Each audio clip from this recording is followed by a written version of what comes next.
Hope all had a great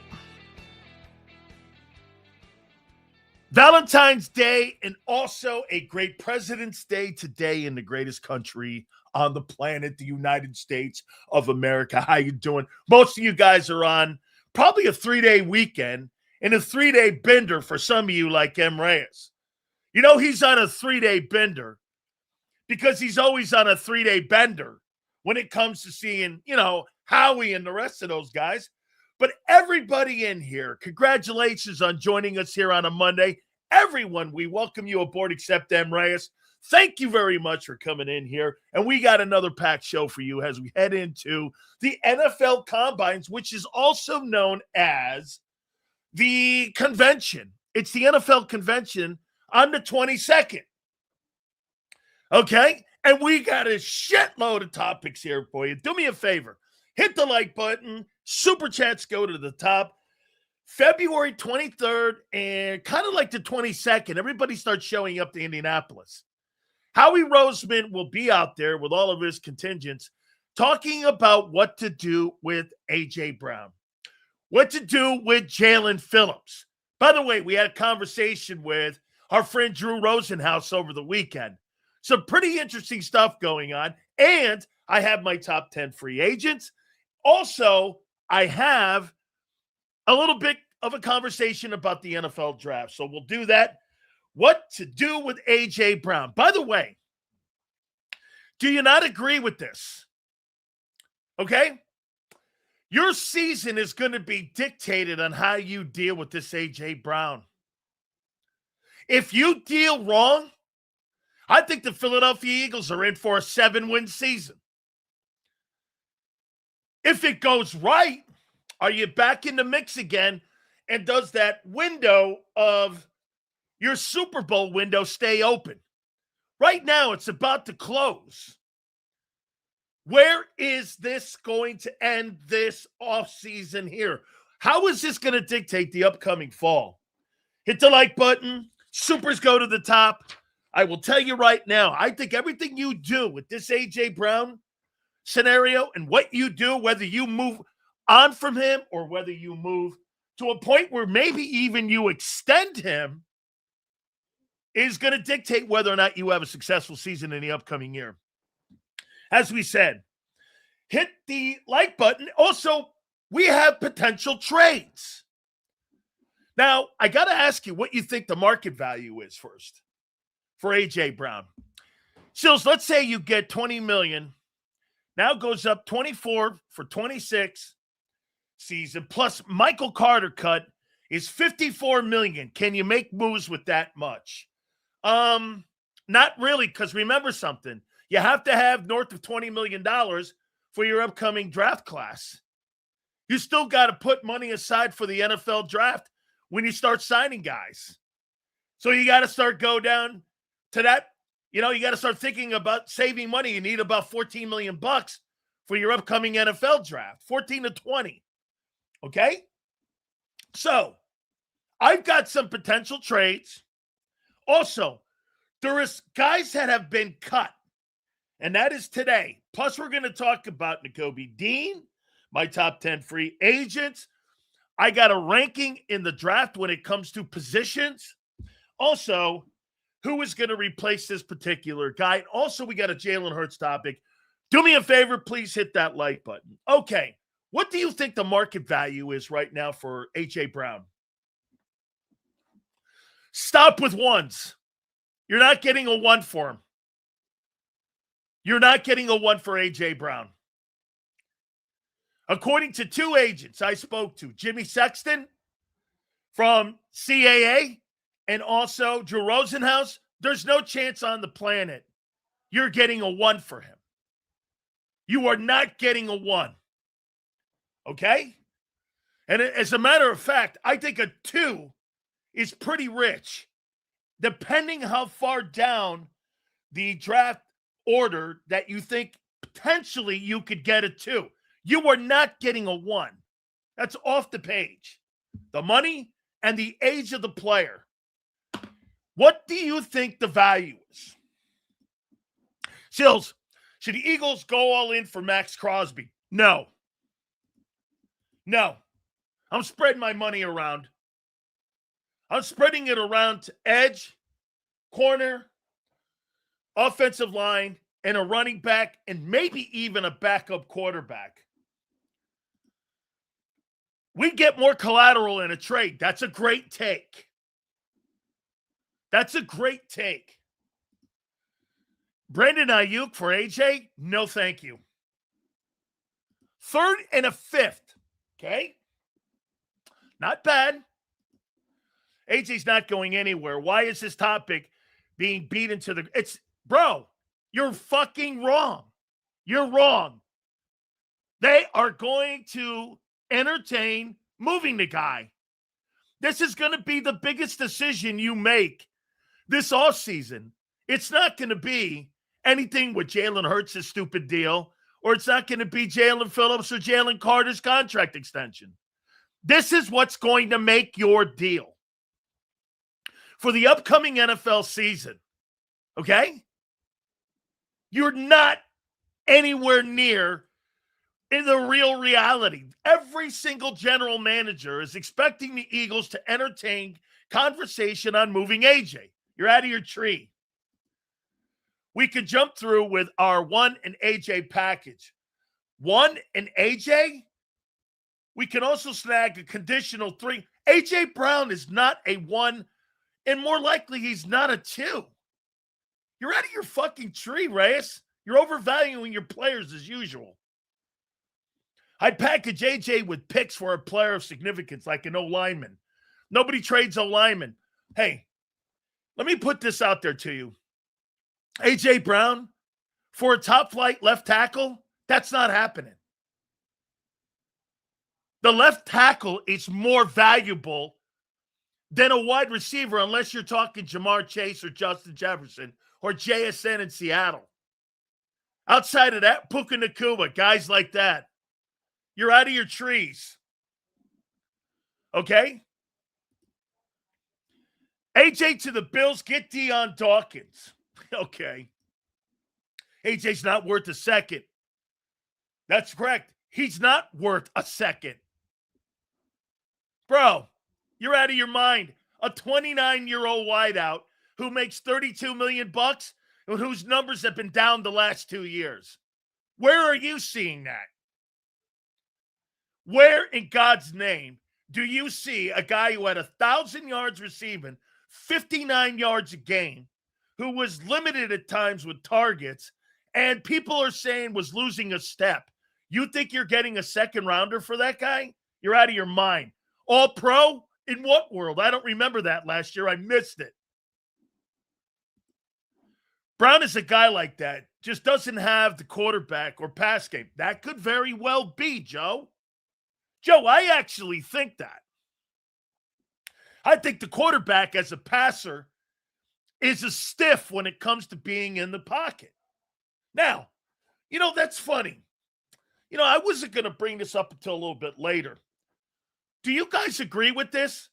If Jalen Hurts refuses to run, his market value is less. Do you not agree?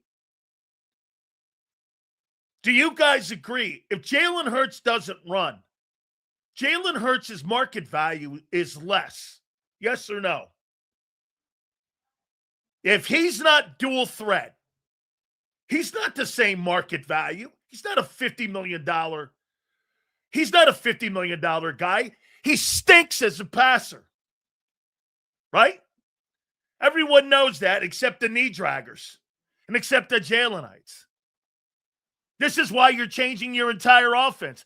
Hey, get this. You're changing your entire offense to be a better passing team or to try to throw the ball, and yet your quarterback's not a passer. Interesting. How about trading for Riley Moss kid in Denver for AJ? Dude, a little bit up more. We got to think a little bit higher than Riley Moss. Okay? Do we agree? Jalen Hurts' value is less, and his market value is not as high if he's not a runner. I'm not paying $50 million for a guy who's not very good in the pocket. I think he's like a $25, $30 million guy. I mean, Sam Darnold is worth more than Jalen in the pocket. Hey, based on what? Look at this guy, another Jalenite. One of the worst passers of any guy in the league. If you were just going to have Jalen throw the ball and not have him run the ball, he's one of the worst. That's got nothing to do with skill set. Hey, get this, Super Bowl MVP, and yet you're changing the offense. And you're trying to throw the ball. Super Bowl MVP means nothing when it comes to this conversation. That's why you're changing the entire offense, and another coordinator's been fired because your shitty passing game. Okay. No, he isn't great, but he doesn't stink at things. I get it. It's more his pocket presence is the problem. So then he can't throw the ball. Yeah, listen, yeah, he's got bad feet. He leaves the pocket too soon. Read his scouting report. All you got to know is just read the scouting report. Nick Foles was the Super Bowl MVP. Hey, like I said, his market value was less. Dan, do you think the new offensive coordinator coach have any say with keeping Tanner McKee? No. Howie Roseman will have complete say in who he wants to keep and who he doesn't want to keep. When talking Jalen, you have to consider it's all not just a good pass once in a while. That's what they're trying to do this coming season, though. Seems like a part of Mann's scheme will be getting the ball out quicker. That and a tempo offense. Up tempo, he's really good. May buffer Jalen not running. Okay. Yeah. Jim Plunkett. Mic drop. Jalen Hurts, the worst quarterback in the NFC East. I wouldn't pick him to start a new team. Absolutely never. Now, I don't know about Jackson Dart. How many more coordinators get fired does it take to put the blame on Hurts instead of the offense and Serriani? 3 more. Again, I want to go back to AJ here in a second. Okay, Sills the Butcher, how you doing? Hey, all I'll say one more time is, if that dude decides not to run, and they're going to try to build the passing attack around Jalen Hurts, this will be a 7-win team. If he runs, and he runs with the efficiency that he had in 22, this will be a Super Bowl contending team. And I have no problem saying that either. I told you before, when he's used like he was when he was in his that year in 22, Jalen Hurts is a weapon. There's no question about it. There's absolutely no question. But when he's used like I think they're going to try to use him, he's below average. Okay? Hey, everyone, remember when that real OC came on and said Hurts would flourish in a new offense? I remember. Hey, remember this also? That's pie in the sky. I happen to disagree. Because he doesn't watch Jalen Hurts on a week-to-week basis. The guy can't pass. You're assuming it. Hurts, 2.5 seconds in the pocket, 72%, 7.2. I'm not going through any of that BS. I have no idea. It's got to be a Jalenite dissecting something. I'm going to get back to AJ in 2 seconds here. Okay, let me get back to it right now, actually. This is not what we came here to talk about today. That was a little bit later on, but I wanted to throw that out. Your market value for your quarterback. Hey, do we not agree? One thing. Hey, Sue, do you think that Jalen Hurts was paid in 2022, coming out of that 22 season, because of the way he ran the ball and the way he threw the ball? Yes or no? Do you think that he was paid because of the running and the passing? Yes or no? Okay. Do you think he was paid on that? On his ability to run after that 22 season, got to the Super Bowl? Do you guys think he was paid on that? Yes or no? Leon says yes. Do you guys believe he was paid on that? Yes or no? On what he did, okay, as a runner and a thrower. Yes or no? Okay, John, he says yes. Okay? Sue, no. Sue don't want to get caught and pinned in there, but listen, of course he was. You take that element away, what's the value? It's half the value. And if he's not running, he's not worth the same value. All right. So let's take a look at some potential trade opportunities that we are hearing for A.J. Brown. And when you guys get to the combines with Howie Roseman on the 22nd, 23rd, here's some of the deals that we've heard. Tell me which one of these deals you like. New England Patriots would be willing to offer a third, which is the 95th player taken, and a fifth, which is the 169th player taken. A third and a fifth. Patriots get AJ, you get a third and a fifth rounder. Okay? Yes or no? You're not getting a second. You are not getting a second or a first rounder. You're out of your minds. Here. You know what? This is going to be a nice reality check for you. A.J. Brown.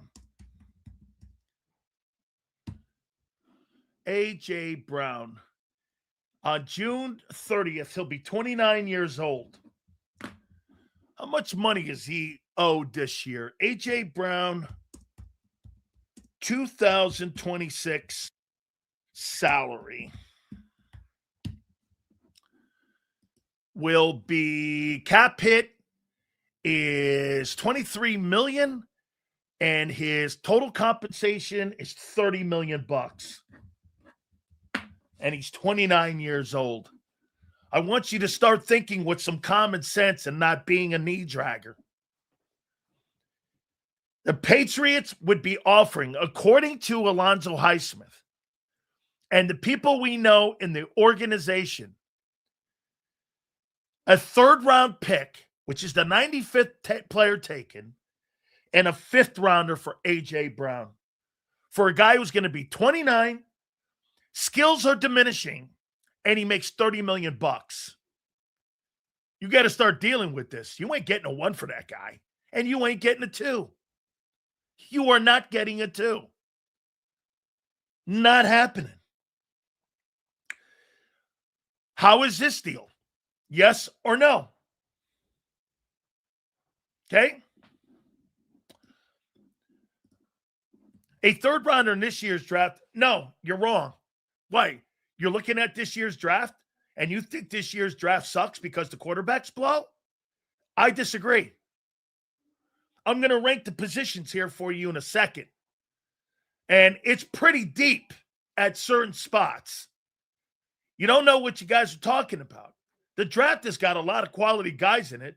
It's just they don't have quarterbacks in this draft. And if the quarterbacks aren't in this draft, guess what? Good players are going to go at the top end of the draft. I'll tell you, and I'll give you the rankings according to Bledsoe and some general managers we spoke. A third and a fifth for A.J. Brown to the Patriots. Keep that in mind. Okay? Buffalo Bills. A second rounder. And A.J. Brown. Excuse me, I'm sorry. A third-round pick. Rosenhaus told me that with the Browns. With the Bills. A third-round pick for A.J. Brown. No other compensation. Third for AJ. Would you do that? You're sending him out of the AFC or out of the NFC, and you're putting him, again, away from a team that you're going to have to see on a daily basis or a yearly basis, I should say. Okay? AJ doesn't have the value because money and age. Not enough. Wait, you want to see something ridiculous? Hey, RC3, what do you think a proper deal would be for AJ Brown? What do you think a deal for AJ would be? What do you think a deal would be? I'm curious.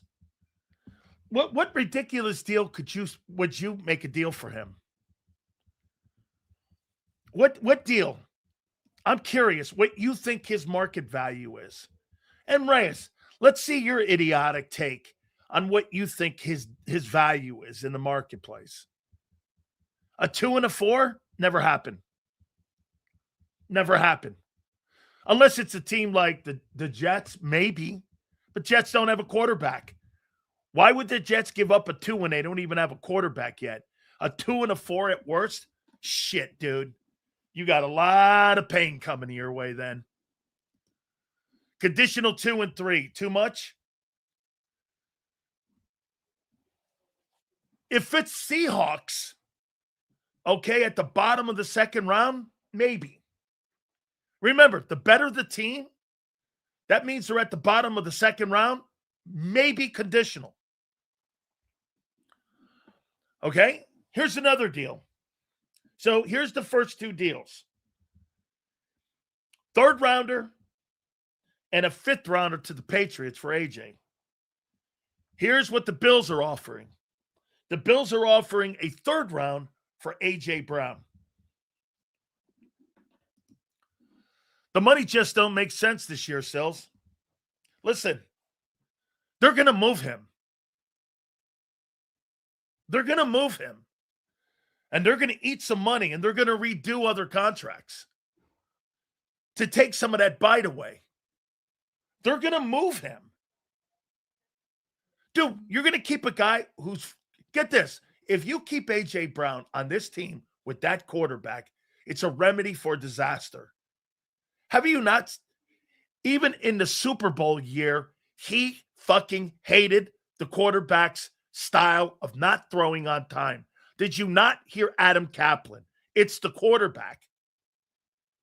The quarterback doesn't throw on time. They won the Super Bowl. He hated the guy then. Now you're bringing a 33-year-old dude who's never called a play in his life. You think he's going to stick around with a guy who's never called a play and a quarterback who doesn't throw on time. And he's going to be happy and he's not going to be bitching the entire season? You want to go through that again? See this right here? Listen what I just said. So you're going to keep a guy on your team that doesn't want to play in this system and he doesn't want to play with that quarterback.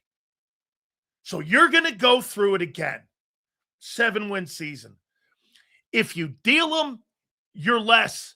If you keep him, you're worse because he doesn't want to be here.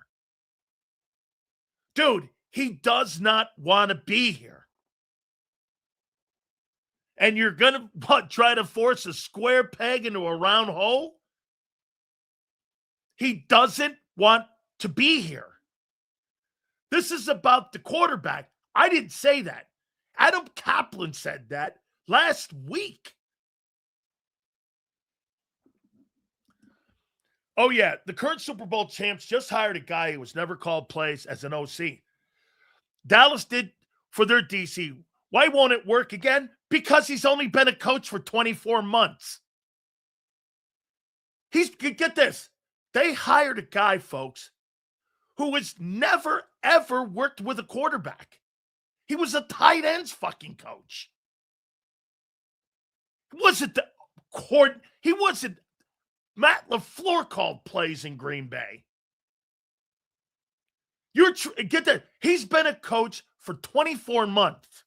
24 months. 24 months he's been a coach. Kevin Patullo has more experience. I mean, 24 months. Trust me, a few ladies in here know my real I'm not sure what you're talking about, dude. Twas quarterback on my shit list, too. Let's see here. The Eagles have never developed wide receivers, and Aaron Moorhead is useless. It's not about the development of wide receivers. It's about the quarterbacks that you guys refuse to develop, from Wentz all the way to Hurts. Coordinators don't want to come here. Receivers don't want to come here. Wonder why? Well, receivers came here. Remember, A.J. Brown came here because they traded for him and gave him money. Eagles will be back. I don't think they will trade him because they would be worse without him. You're going to be worse with him or without him. The guy doesn't want to be here. Dude, he doesn't have a problem with Jalen Hurts, the man. He's got a problem with Jalen Hurts, the quarterback. And you guys don't want to accept that. How come that's a big problem with you? I got one more trade here coming up. And I got a few folks, obviously, the Chargers follow me on Twitter, and I got some friends inside the organization. Chargers would be willing to give up a third round in 26 and a sixth rounder for A.J. Brown, and the Eagles would get a seventh rounder in 27. There's your deals. These are the deals that are going to be talked about at the combines in Indianapolis. A third rounder for A.J., the Bills. The Patriots, a third rounder and a fifth rounder, and the Patriots would get A.J. The Chargers, Eagles would get a third rounder and a sixth rounder, and the Chargers would get an eighth rounder and a seventh rounder in 27. This is where you got. Hey, so let me get this right. You're going to keep a guy who hates it here and hates the style of the quarterback. Holy shit, man. That makes no sense. So you're going to go through all that BS and all that drama you went through last year to keep the guy? You're not making sense. Eagles have a first, second, and 2/3, 2/4, and a fifth for AJ's trade value for a player of similar caliber, but in the defensive side, draft a player to replace AJ in the second round. So AJ Brown, hey, a lot of the Pro Bowl receivers were drafted in the second round. Hell, I think if I'm not mistaken, Cooper Kupp was taken in the fifth round out of BYU. AJ doesn't want to keep running routes with Hurts as his quarterback. Correct. Get this, you can't tell people in Philly that.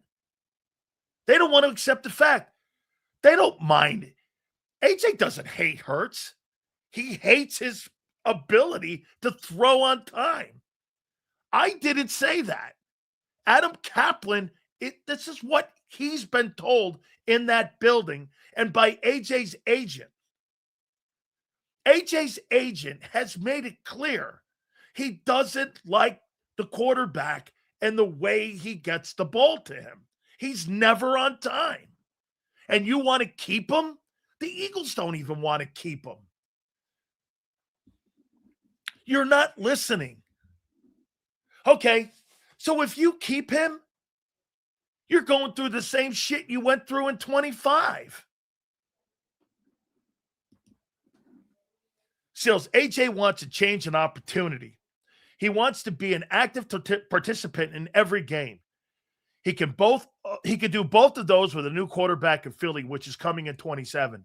Hurts is not a timing quarterback. Hurts has never been a timing quarterback. And Jalen's agent doesn't want him to run. Then what do? By the way, Charles, if Jalen Hurts' agent, Nicole Lynn, doesn't want him to run, his market value's down. AJ isn't going nowhere. Get used to it. You get used to a guy who's a discontent and a malcontent on your football team too, then, dude. Be used to the Book of the Month Club then being read to you on the sidelines in the upcoming 26 season, because he'll be reading the Book of the Month Club every single weekend. He'll be reading War and Peace, Moby Dick. You should get yourself a really good library card because you'll be able to follow along. Local Philly fan base chart went down a lot. Not even sure what the hell that means. Who was AJ before Hurts? Just a dude. Okay. Then why don't you use him? Why is your pass game blow? So wait, how in the world do you have two 1,000-yard receivers and a 1,000-yard back, and you fired all your offensive coaches if you think you're so good? You fired your entire offensive coaching staff, not just the coordinator, your entire staff, except for your running back coach and your wideout coach. You fired everyone. Why? Yo, well, what about Stoutland? He sucked too? He sucked too? What Hurts has no more guaranteed money. Hey, by the way, no. That's next year. Jalen Hurts has no guaranteed money next year. That's why the contract extension conversation's going on. I'm not extending that guy. I have no interest. This is the last year of guaranteed money for Hurts. Next year, there's no guaranteed money. That's why the Eagles can move off from next year. There's no guaranteed cash. None. Hey, by the way, I'm shocked they haven't extended him. If they thought so much of him, they would have. It'd have been a top priority. Don't you think? Hey, get this. That's a great comment, actually. Hey, Hurts just better. If he's an MVP and he's so valuable to the team, why haven't they got ahead of it? And this is the last year of guaranteed money. Why haven't they extended him and made him a number one issue? How come they haven't offered him a new contract? Anybody? How come they haven't offered Hurts a contract extension? Oh, you're going to be bad either way next year. I'm flip-flopping. I said you're going to win 7 to 9 games. With him or without him.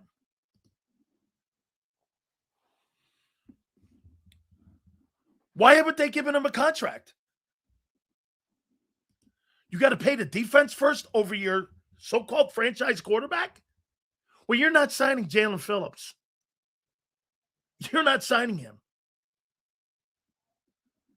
Why haven't you given Jalen Hurts a contract extension? Shit, they just gave Josh Allen a brand new one. They're talking with Lamar Jackson about another extension.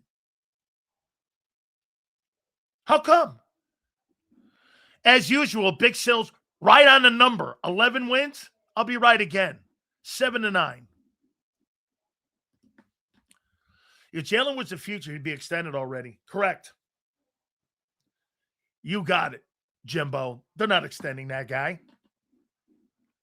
They're not extending him. Josh Allen won the MVP and was drafted in 2018. Smart guy. Jalen Hurts just won the Super Bowl MVP 13 months ago. You don't extend him? Especially when he's eligible for an extension? He's eligible right now for one. Get a pretty healthy one. I would think if they wanted him, why not? How is that not a top priority? If Hurts is the future of your team, Jalen Carter's not the number one priority on your team. Jalen Phillips is not the number one priority. A.J. Brown's conversation is not the number one priority. How is Hurts not the number one priority if this guy's the face of your franchise? No. He's not worth every penny. He was worth every penny when he ran. Now he's not. Now he's not worth every penny. If he's not running, not what I paid for. And not what I paid for. I paid for a dual threat guy. Not a guy who's not very good in the pocket. If AJ truly leaves and gets 2,000 receiving yards somewhere else, how would that make Jalen look in Howie's eyes? Probably Howie wouldn't think 10 seconds about it. Especially if Hurts and the Eagles win 13, 14 games, are in an NFC championship, and AJ goes somewhere else and gets all those yards, and that team doesn't do as well, he's not going to think 10 seconds about it. Good for him. He got exactly what he wanted. The Eagles got draft picks. AJ got his numbers. That's how he would feel about it. Look, as long as those guys don't win the Super Bowl because of him, Howie's not going to give a shit if he gets $2,000, 115 catches, and he goes to a team that wins 7, 8 games. You think Roseman's going to give a shit about that? That's like saying that Howie cares about Jamar Chase sitting in Cincinnati. Let him get his 120 catches. Let him get his 1,400 yards. It's irrelevant when it comes to wins and losses. It's completely irrelevant. What do you think of the kid from Arkansas who can run the Eagles offense? That quarterback, I actually like him. I saw him against Notre Dame. He wasn't very good in that game. Notre Dame took the whooping board out. I think he's a good player. You know what? Like I said, my favorite quarterback that's in college football is the kid at South Carolina. I think that kid Sellers and Arch Manning, those are probably your two best kids that I would say in the next draft. There's not a quarterback in this draft, including Mendoza, I like. And that's why everybody's saying this draft is not that good. Okay? It's just not. Let's see here. He's not a top priority for them. That's why they haven't extended him. Correct. Hey, I'm Reyes. We'll make a bet. I'll bet you could come on this program again. I'll bet you anything. And by the way, what you'll do is you'll bow to Big Sills if Arch Manning's not a first rounder going into the draft next year. You want to make that bet? That Arch Manning will be in the top 5 picks next year. Want to make that bet? Arch Manning would have been the top pick this year if he would have gone. You want to make that bet? Arch Manning will be the number 1 overall selection in 2027 draft. You want to make that bet?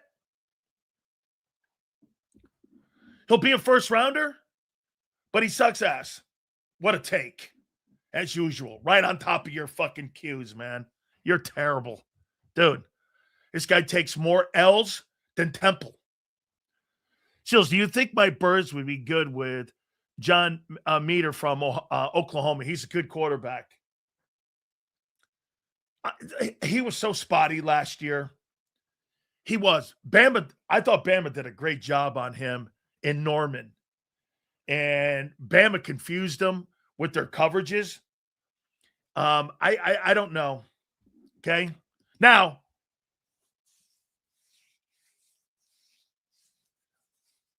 he ended up making plays in that game. Our scouting report, not good. Problems going through progressions. He won the SEC Player of the Week at least, I think, twice down the stretch. He beat A&M. And get this, Twiz. Let's see what Arch Manning finished up with in 2025. Arch Manning numbers. I believe, if I'm not mistaken, they won 12 games or 10 games this year. So let's take a look at Arch Manning and how he finished. Arch Manning, 2025. Threw for 3,100 yards and 26 touchdowns with 7 picks. Ran the ball for 400 yards. Had a 10-3 record. Beat Michigan. Passer rating 144.9. Average passing yards per game, 243 in the SEC. Consistency improved throughout the season, leading the offense through a tough SEC schedule. accounted for 36 total touchdowns as a dual threat. Game management led Texas to significant improvement in the turnover margin, reported to earn in the estimation of $6.8 million in nil, too. Yeah, I thought he had a really good season coming down the stretch. Was bumpy at the beginning against Ohio State, who ended up being a playoff team. But I thought he played exceptionally well. Yeah, dude, you're wrong. He's good. He'll be the first pick in the draft. I think this kid, the Penn State kid, is the best quarterback in the class. I think he's a bum. Arch Manning would have won a playoff game, unlike the ones who people picked to go all the way, who were the chokers. I thought Arch would have won some games. I thought Texas would have been a handful if they had gone through the playoffs. Arch sucks. His ceiling's Drake May. Drake May just played in the Super Bowl, and he was injured in his shoulders. Drake May just finished second in the MVP voting. I'll take that. Manning being drafted off his name. Now, I don't think 36 touchdowns is because of his dad, Cooper Manning, and his uncles, Eli and Peyton. You got to do it too, guy. Just because your last, hey, get this. You want to know who a stiff is? The guy in Cleveland. He's a stiff. Sills, when we get a better quarterback than Jalen Hurts, will we be in the Super Bowl most every year? Not every year based off our talent. Your talent's getting older, dude. You never let me ask you this. And I think this is a fair question. By the way, there's been a lot of winning. Do you think I asked this question last year. I'll ask you again. Do you think the Philadelphia Eagles have maximized all the talent on their offense over the last 5 years? Yes or no?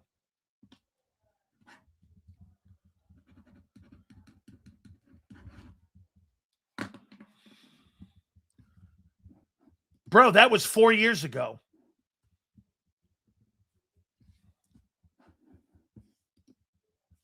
Do you guys think the Philadelphia Eagles maximized their talent over the last 4 years with AJ, Devontae? Do you believe they maximized? I'm talking about AJ Brown, dickhead. By the time we get a quarterback, I agree, you're going to be older. And you would have made this. You do. You think you maximized it. Okay? Here. They maximized Saquon and Smitty. Smitty? Maybe not AJ. You maximized the 10th pick. How many people believe that Devontae Smith has lived up to the 10th pick in the draft? Yes or no?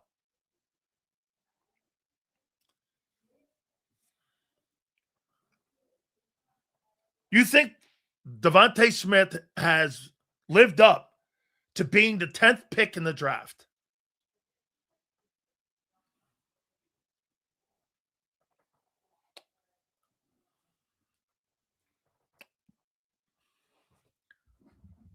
The 10th pick in the draft. Puka Nacua was a 5th rounder.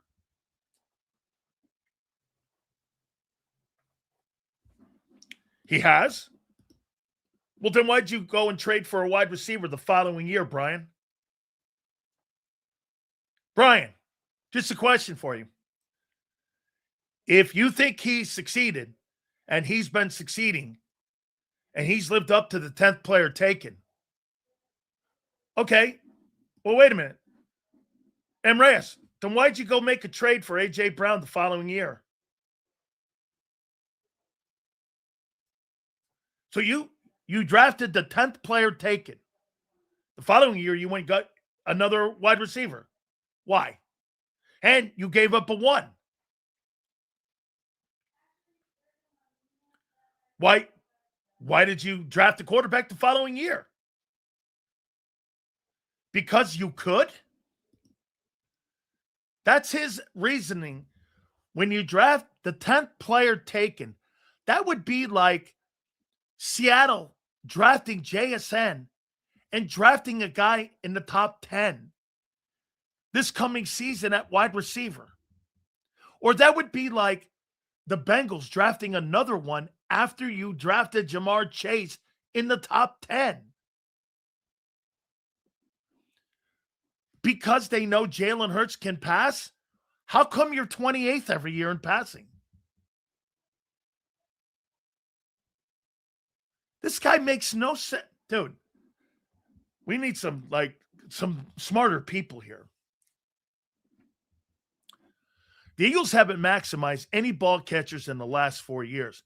By the way, Shady, the problem that you have with these numbers, with AJ and with Devontae, they're overrated. Why do you think those numbers are overrated? Why do you think the numbers for your wide receivers are overrated? Does anybody know? And actually, they're fool's gold. Why do you know? Why? Tell me why those numbers are really fool's gold that these receivers for Philly. Okay? Why do you think?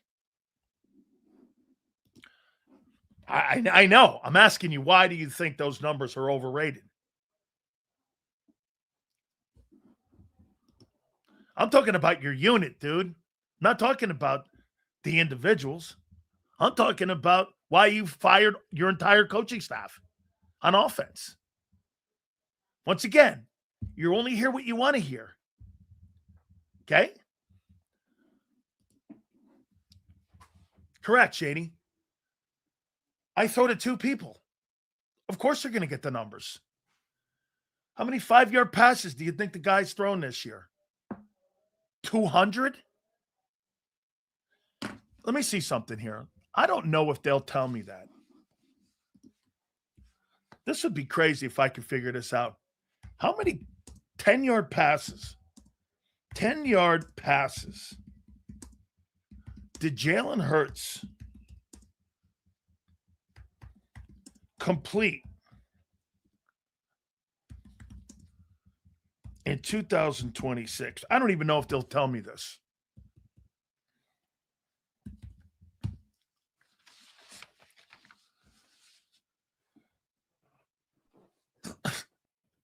Based on data at the end of the 25 season, Jalen Hurts completed 294 passes out of 454 with an average of 7.1 yards per completion.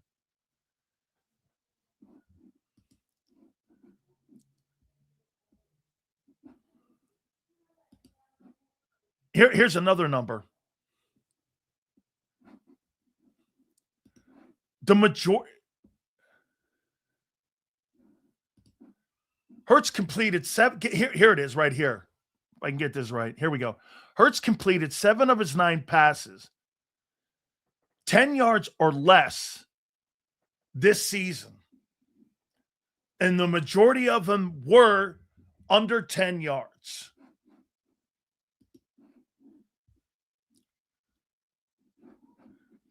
I mean, of his almost 300 yards completed, it says that 60% of them were 10 yards or under.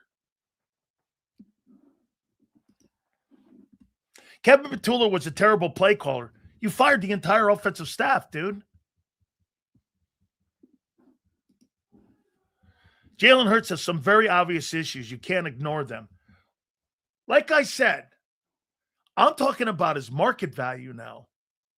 If he doesn't run, his market value is not near what it was in 22. Let me ask you this. You think Jalen Hurts' market value right now is higher than it was in 2022? Do you guys?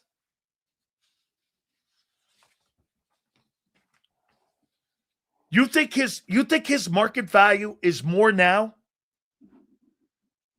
than it was in 2022?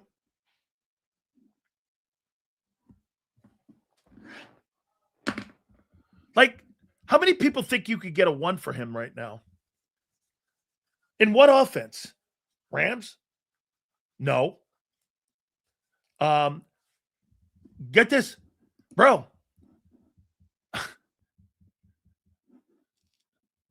Well, of course, where? Who would build their team around a guy who can't throw the ball? That's a team thing, dude, not a quarterback thing.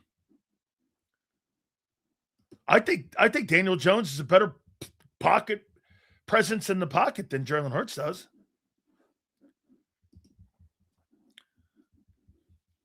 What is this? What did he say?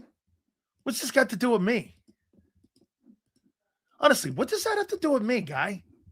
You're such a fucking 4-year-old. 4-year-olds talk like that, Spit.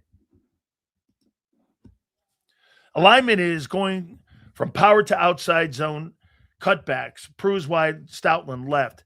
Hint, we wanted Cliff. And look at what we got now. Maximizing your talent is determined. Well, wait a minute. Daniel Jones. Did you not see what Shane Steichen did? With Daniel Jones, he's going to get a 3-year contract of $50 million.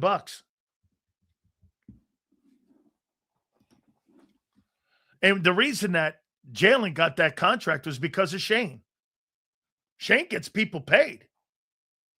Shane got Jalen paid. Shane's getting Daniel paid. You don't think there's a coincidence to that? Let me see how much money they're getting ready to offer Daniel Jones. Colts to offer Daniel Jones.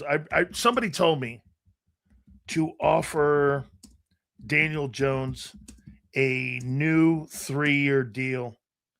A new 3-year deal.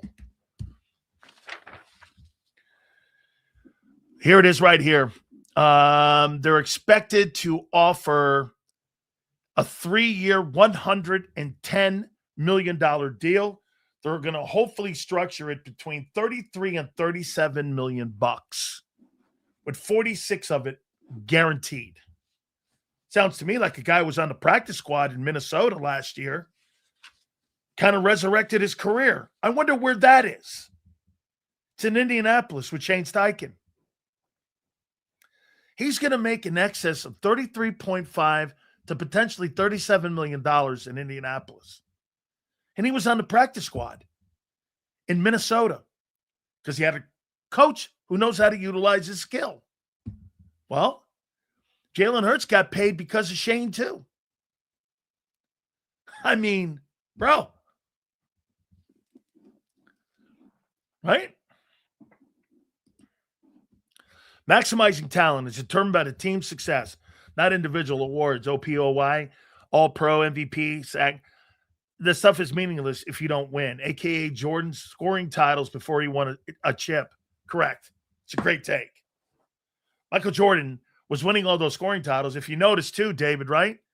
I don't believe he won another scoring title after he ended up starting winning NBA championships.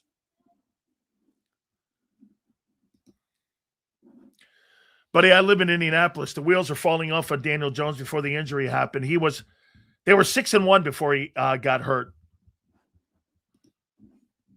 Bro, they're going to offer him a $100 million contract. Explain the year Jalen got hurt and we needed to win one to secure the first round bye. Why we couldn't win a game without him? Because you had Gardner Minshew. They don't maximize their talent. It took one guy to make it work, and that was Barkley. Correct. Barkley was the guy who won the Super Bowl. Okay? All right? So, yes. So, when you say that, yes. Okay? Let's see here. He already made more in New York. He made 48, I believe 48 over 3. That's right. Shane made him a Pro Bowler. Gee, Shane made that guy a Pro Bowler? Shane Steichen made Gardner Minshew a Pro Bowler? I never in a million years, I said that he was a better quarterback than Jalen Hurts. I said he's a better passer than Jalen Hurts. So honestly, you're right. Jalen Hurts is good, but can't throw over the middle strength. Lacks can't zip it, throws behind. Maybe he's not that good a passer. I love him for my team, but just being honest, I'll tell you what he does do, which is really a credit to him. He wins in spite of his deficiencies. And he keeps grinding. He doesn't get down on himself like a lot of players do. That's one thing he doesn't do. He does not get down on himself. And that's why he's able to fight through. I think you got to have that at that position. Okay? Yeah, better passer than Hurts.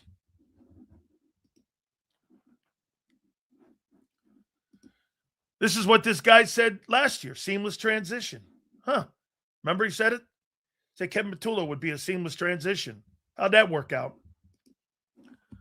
If Daniel Jones was a better passer, he'd have won a Super Bowl. That's such a dumb take.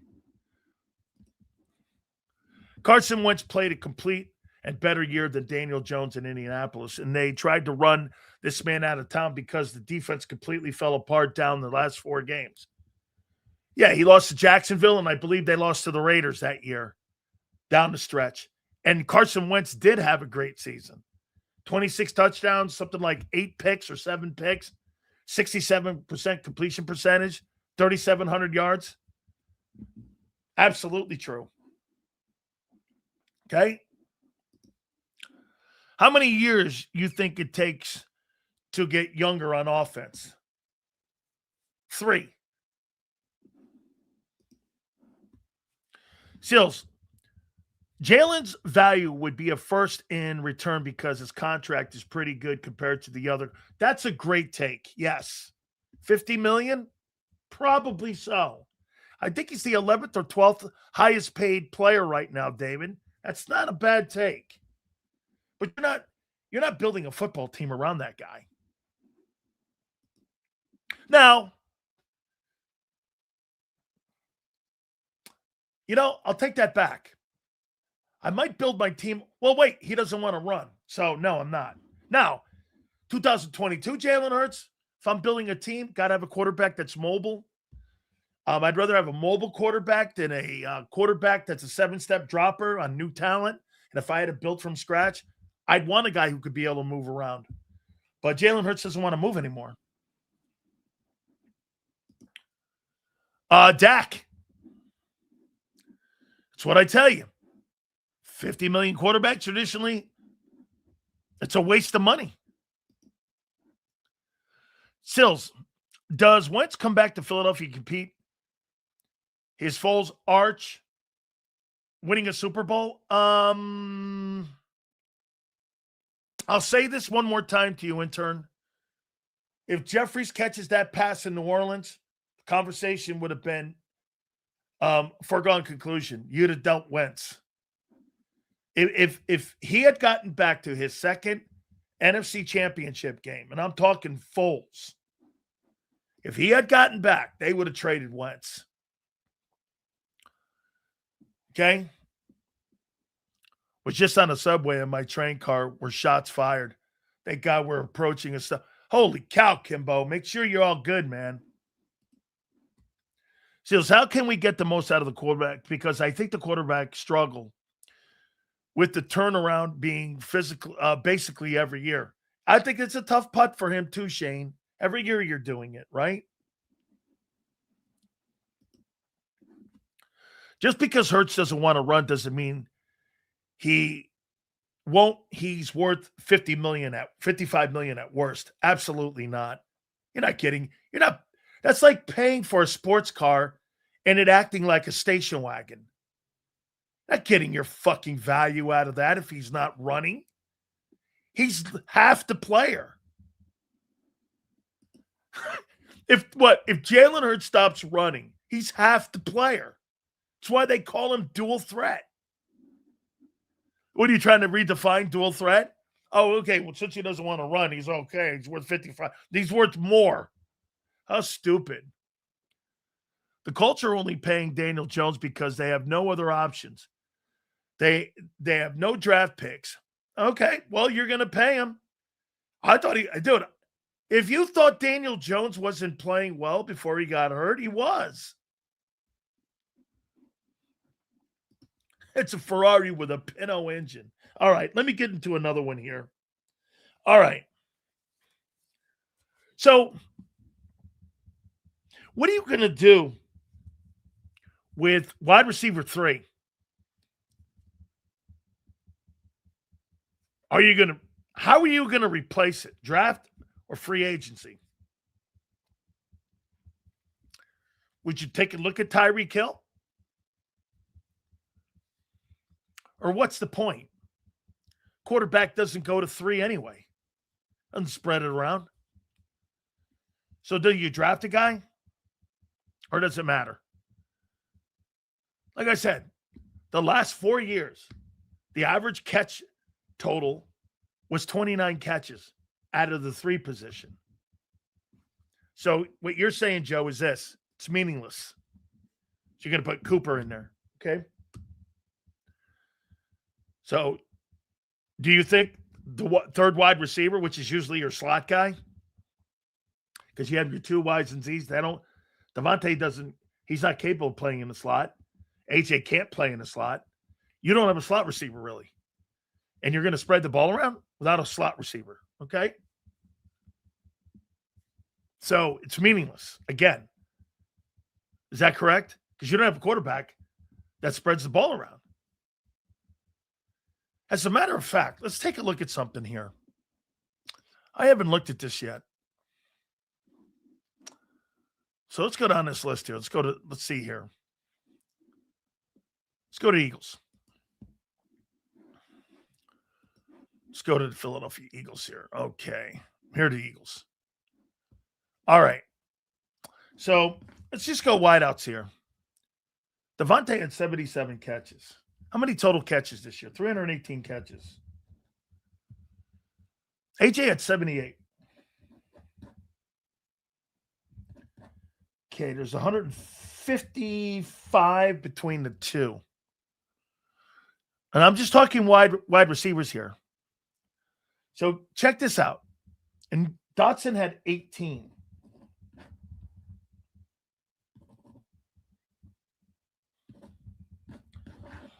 So your top 3 wide receivers of your 318 catches, they had 173 catches. And between your 2, you had 155 catches. Between your 2 wide receivers out of your 318 completions. The rest were here. Darius Cooper had 9. Dotson had 18. Covey had 2. Minchie had 4. And Gibson had 2. At the end of the day, you don't spread the ball around.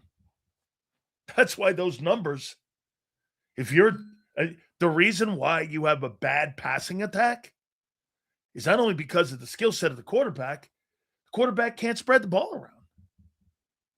Your targets and your numbers dictate it. Here, look at the targets you had this year. So you had how many targets? 464 targets. Get this. 1, 1, 3, 1, 2, 1. Of your 464 targets, 240 of them were the 2 dudes. The tight end and Barkley were your 3rd and 4th wide receivers in this offense. Barkley had 50. Goddard had 82. Think about that. 97 of your targets. So here, 155 were to AJ and to Devontae. 97, basically another 100. That's 255 of your 318 completions. 2 of them were to 2 wideouts. The rest of them were to a running back and a tight end. What does that tell you? You're not throwing anybody else. You want to know why you're predictable in offense? And you have been predictable? You don't spread the ball around because the quarterback can't spread the ball around. This was a trend of a year ago, too. This was a trend in 23, too. This has been a trend since Hurts has been a starting quarterback. You go to two dudes at wideout. That's it. That's why it's easy to defend. It's easy to defend because you don't spread the ball around. Now, all of a sudden, in Hurts' 7th year, you're going to start to go to a spread offense. Hey, M. said this is fake news. I just added it up. You guys can go to ESPN.com, take a look at the 2025 season, and it'll show you exactly what I just did. 155 of the targets, of the 318 completions, were to two dudes. And the other 100 were to Goddard and Barkley. That's not fake news. Go look it up yourselves. I mean, go look it up. And of your fucking targets, fake news, it's right there for everybody. All you have to do is use your fingers here. You had 464 targets this season. 234 of them were to AJ and to Devontae. And your next guys were the tight end and Barkley. After that, Dotson at 36. Then it went 11. Get this. Here's something else to think about. Dotson had 36 targets. After that, Cooper had 11. Britton had 4. Michi had 4. And Gibson had 2. The only people you throw to are the two wideouts. It's not fake news. That's, again, you don't want to hear it. And in year 7, you're going to spread that around. Okay. Hey, that's why AJ wants out. That's why he wants out. I know my takes are great, but the only place you can follow me is here in Big Sales live chat. Shady, thank you, my friend. I think. Want to highlight Hurts' inefficiencies at disturbing. Look at the quarterback's target differentials. Dude, I saw those. Rasputin, dead on. Don't show that to people like M. Reyes because he'll call that shit fake news too. Okay? Seals, follow me here. Barkley and Goddard were not our third option. They were the number one option on those individual plays. Their options are used. You're right. You're dead right. Okay?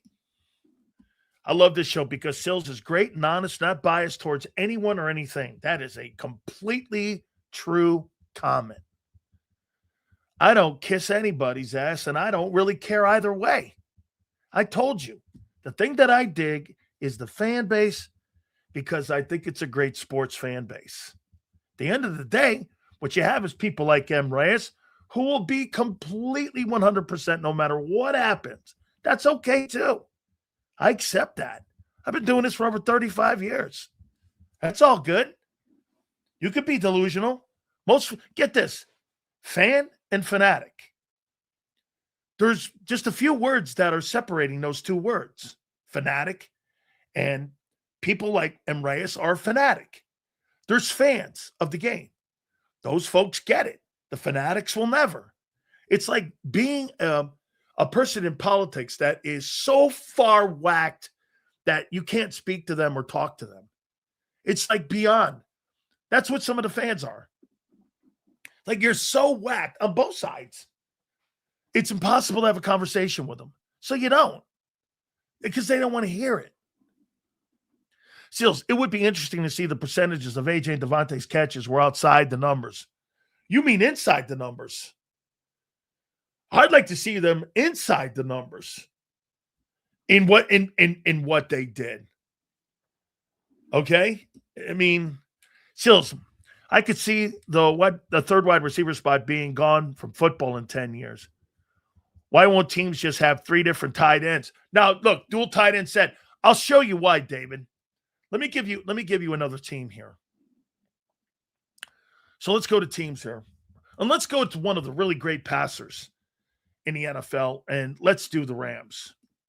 So let me show you how that differential separates in passing. So there were 581 targets in the Rams this year. Get this. Puka Nacua had 170 targets. Devontae Adams played 2 less games and had 120. You had almost 280, almost 300 targets to two wide receivers. Actually, 280. Here's the other ones. Xavier Smith had 24. But listen to this.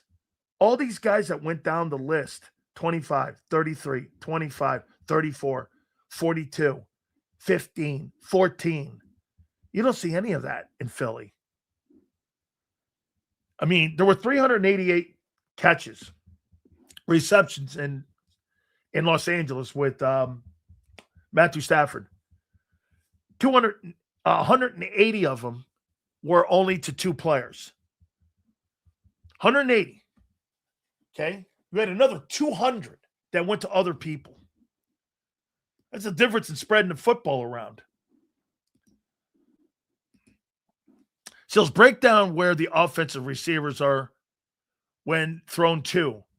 With Jalen, it's not who as much as where. Shady, I would also say this to you. They have no check down game. Jalen Hurts would throw for 4,300 yards, 4,400 yards. Do you know why every year I say Hurts will never throw for $4,000? It's not because I don't think he can. It's because they don't have a screen game.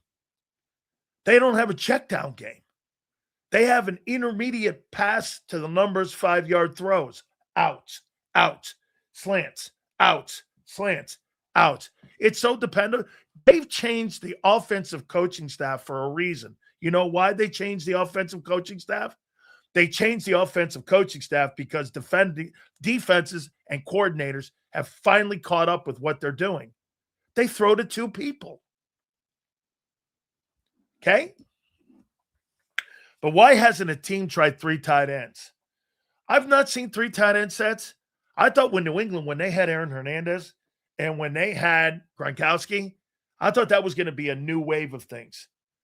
That double tight end set that they had in New England, if Aaron Hernandez hadn't gone off the reservation, they wouldn't have been able to defend that. There's no way. Dude, I'm telling you, Hernandez was on his way to being a Hall of Fame type player. He was a great player. The guy was just a knucklehead. But the reason he went low in the draft, or he went in the mid rounds, I think he was a 5th rounder, 4th rounder. That guy's a 1st-round draft pick. And the Patriots got as much as they could out of him before he went off the reservation. He was so good. And then Gronk, he and Gronk would have terrorized the league if they had kept that intact. Every time we check it down, Barkley drops the ball. Yeah, that's why he doesn't fit what they're going to try to do. He's not a very good pass catcher. And the quarterback really doesn't have a screen game, or they haven't ever implemented one.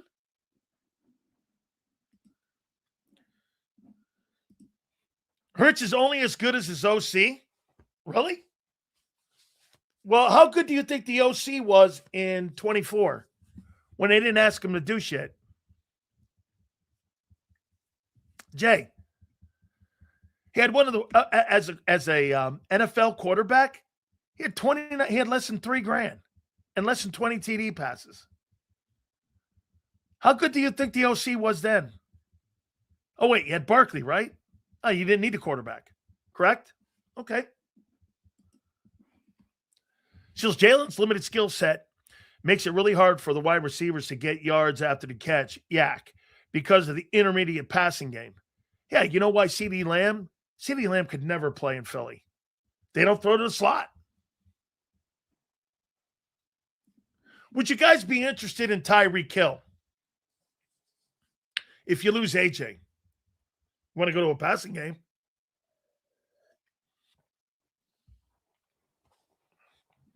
You want to go to a passing game?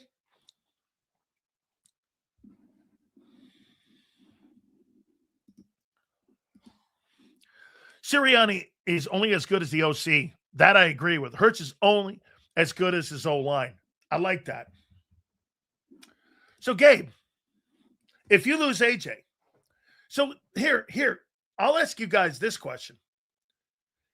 Would you rather have Tyreek Hill on your team who wants to be here or AJ Brown who doesn't want to be here? What would you rather have?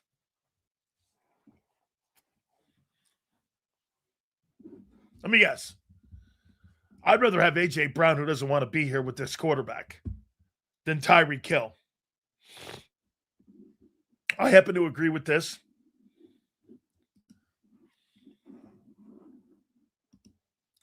Lose Hurts. Keep Brown. The guy who wants to be here. Don't you want the guy who wants to be here? Fair enough. That is a true statement. So, what Tyreek? That's a great question. A motivated one, I would think. See, whoever gets Tyreek Hill now is going to have a great year.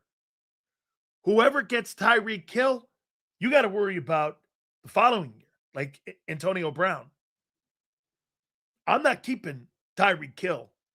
I'm keeping him for a stopgap, and I'm moving off of him as fast as I can. I would bring him in for 1 year because Drew Rosenhaus is going to tell him, dude, you want to play in this league? We're getting on the back nine here. And you're on the final year of your contract. You're going to get the best Tyreek Hill you can get. The following year is the one you got to worry about.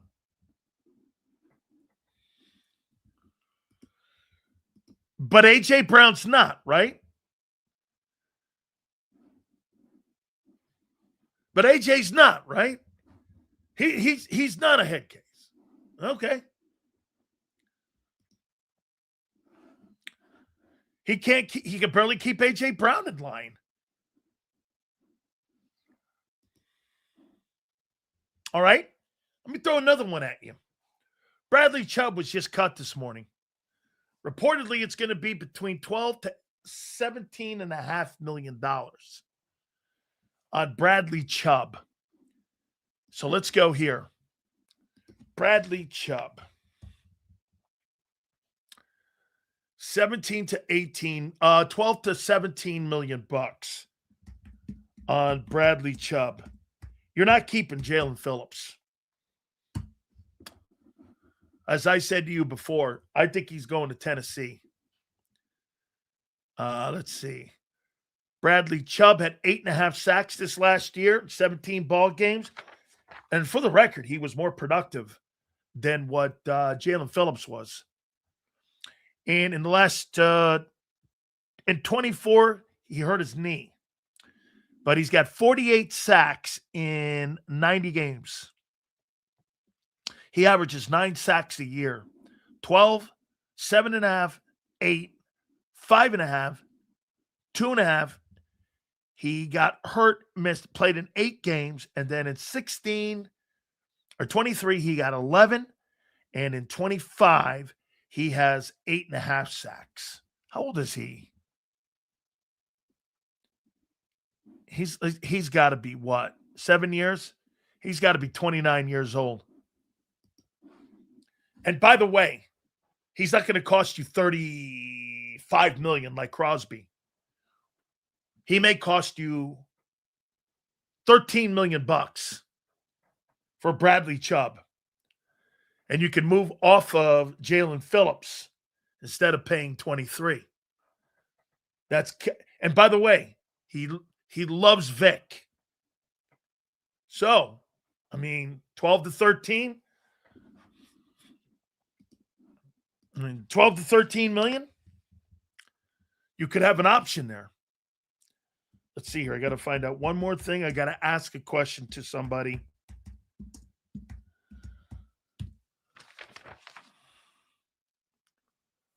Okay. So he's represented by a guy at Rock Nation. And they got a great relationship with Howie. That's Jay-Z's guys. because of the money, too. And he'd play in Philly. Seals, I'd take Chubb and his money over Phillips and his money. The juice needs to be worth the squeeze. Lose Phillip, get Chubb, sign Dean, and move BG to DT rotation. Not me. I'm going to draft a guy for that. AJ and 2 firsts for Garrett. You're not getting Garrett. Stop with that. Garrett's not leaving Cleveland. He's staying. Why? I don't know.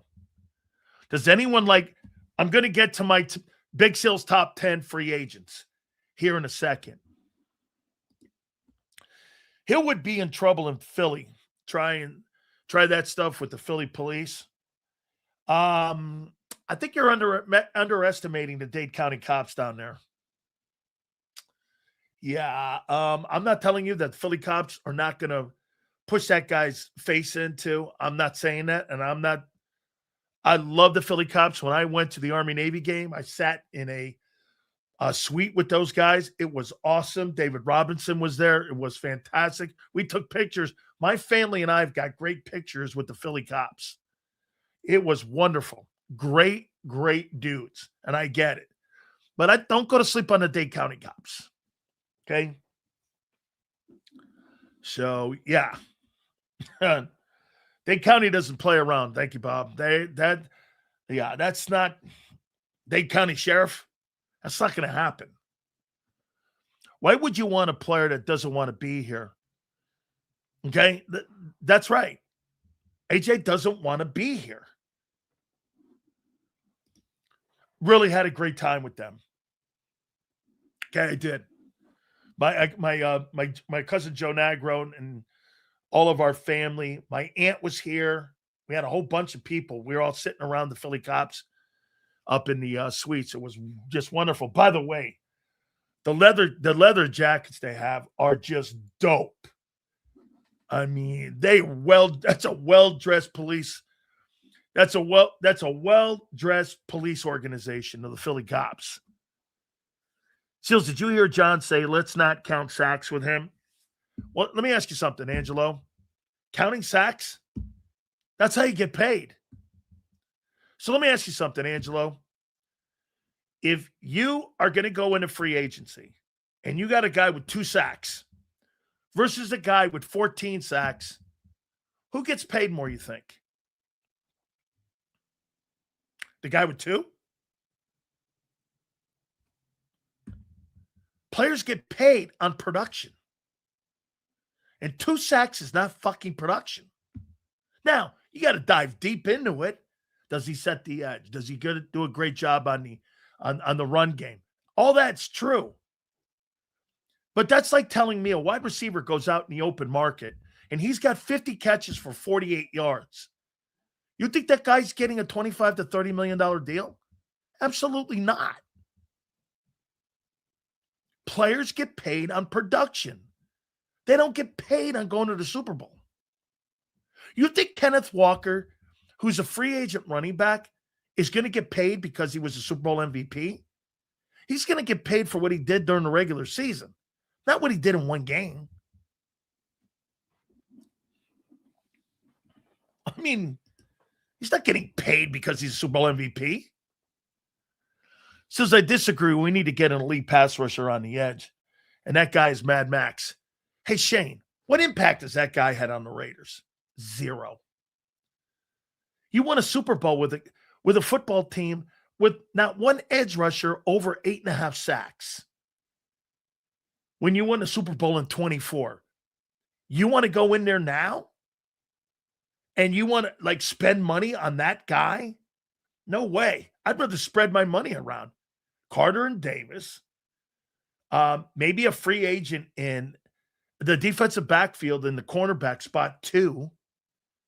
Maybe get some depth at running back and maybe sign a veteran tight end. I'll take that money and spread that around instead of putting $37 million in one dude.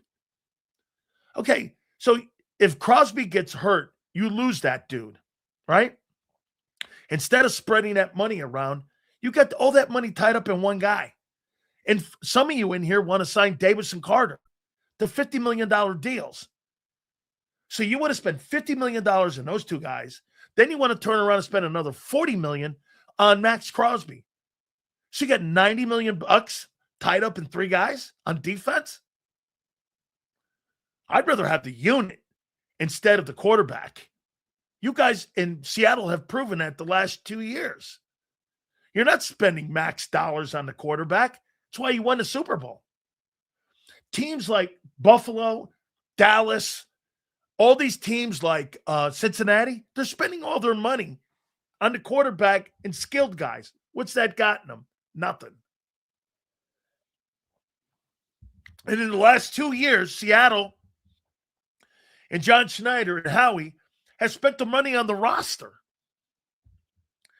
Those two dudes are ahead of the other GMs because they don't believe in overspending for the quarterback. That's why Hurts is not getting an extension. Giving Hurts the extension would be like giving Brady one up in New England. Do you know they never made Tom Brady the highest paid quarterback ever in his 20 years in New England? That was by design. That money was spread out on the roster. And anytime Richard Seymour's or the Darrelle Revis's or the Stephon Gilmore's, when those contracts came up, they moved them. I mean, Stephon Gilmore won the NFL Player of the Year. They moved him to Carolina. So it's not winning more than 9 games. Bet the New York Giants make the playoffs. Giants have put together a hell of a roster. All right, real quick here. Here are my top 10 Big Sills free agents. Number 1, George Pickens. Now, remember, I believe some of these guys are going to be re-signed by their teams, but as of right now, February 16th, here's my top 10 free agents. I got George Pickens, 1, Cowboys, receiver. Number 2, I got Tyler Linderbaum, center, Baltimore Ravens. Number 3, I got Jalen Phillips, edge, Philly. If you think you're signing that guy for $17 million, you're high. Number 4, Daniel Jones, quarterback, Indy. Number 5, Malik Willis, Green Bay, quarterback. Number 6, this might be somebody to keep an eyeball on. Kyle Pitts, tight end, Atlanta. Would you think about signing him? I mean, finally, after all these years coming out of Florida, this guy had a great year. Let me take a look at that. Just double checking on the number on Kyle Pitts. So let me go down here with Kyle Pitts, Atlanta. Kyle Pitts. Kyle Pitts had 88 catches for 928 yards. He's a tight end. He had 118 targets. Now, here's the thing with him. If you're looking for that guy to block, you got the wrong dude. You got to play him on the weak side. Dan Mullen said when he came out of Florida, if you're going to play him on the strong side and on the run side, and that's what they did early on. I thought Zach Robinson last year did a hell of a job with him by moving him around more. You got to move Kyle Pitts around. That could potentially be somebody that could help Hurts. And having a guy like Pitts, listen, like I said, this guy is a little bit better than Calcaterra when it comes to blocking, but his hands are better, I think, than Goddard's hands. So he can play. And he finally, and this was with two quarterbacks, Kirk Cousins and with Michael Penix. If they had started Atlanta Falcons, I agree with John McMullen. If they had started Kirk Cousins at the beginning of the year, they win that division probably easily. So I got him number 6. The problem I have with him, though, it's 1 year, and, it's a contract year. Breece Hall, running back, New York Jets. I got number 7. Number 8, Devin Lloyd, outside linebacker, Jacksonville. Devin Lloyd and Jalix Hunt. as my outside guys. That don't sound bad. Devin Lloyd on one side, Jalen Hunt, and Nolan Smith as my 3 dudes. That don't sound awful. Okay? I mean, that don't sound bad. Kenneth Walker, I believe Seattle will do something to try to sign him back. And I begrudgingly put Trey Hendrickson edge at number 10. Those are my top 10 free agents. Pickens, 1. Linderbaum, 2. Phillips, 3. Daniel Jones, 4. Malik Willis, 5. Kyle Pitts, 6. Breece Hall, 7. Devin Lloyd, 8. Kenneth Walker, running back, at 9. And Trey Hendrickson at 10. Begrudgingly. Okay? So, again, I mean, Devin Lloyd and Jalen Hunt, I don't believe he's a top 10 guy. I don't believe Nakobe Dean's a top 10 dude. As a matter of fact, let me see here. Let's see here. Let me go over here. I got a list of free agents that Dan Morgan, the GM of the Carolina Panthers, sent me. Let me see where he's got Dean. Let's see here. Dean, top 10 free agents. Yeah, I don't see him on here. It's got to be because of the injuries. Okay? It's got to be because of the injuries that he's not on here. That makes sense. Look, listen, he's missed 24 of 51 games. It's not because he's not a good player. You take that out of your minds here, guys. Okay? But, yeah, I mean, that's where I'd go. So, he should go to Pittsburgh.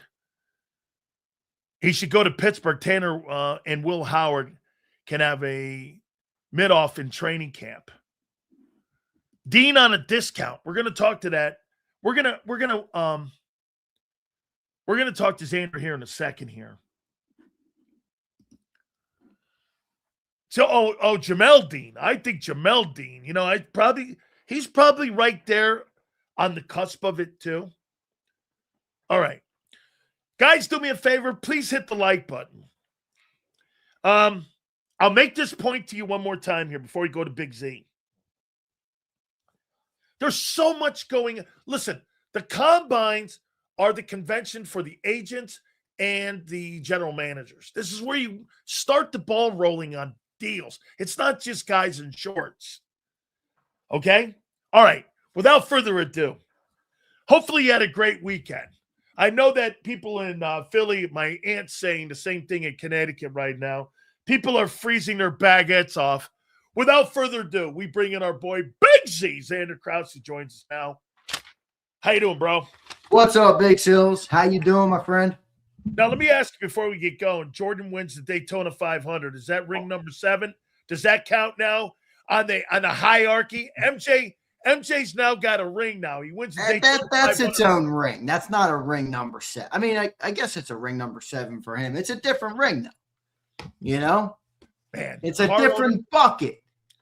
Car owner, I mean, sometimes everything these guys touch, man, just turns to gold here. All right, bro. Let me start this out with you here. If Jalen Hurts doesn't run any longer, doesn't want to run, what do you think his market value is? Jalen Hurts? Yeah.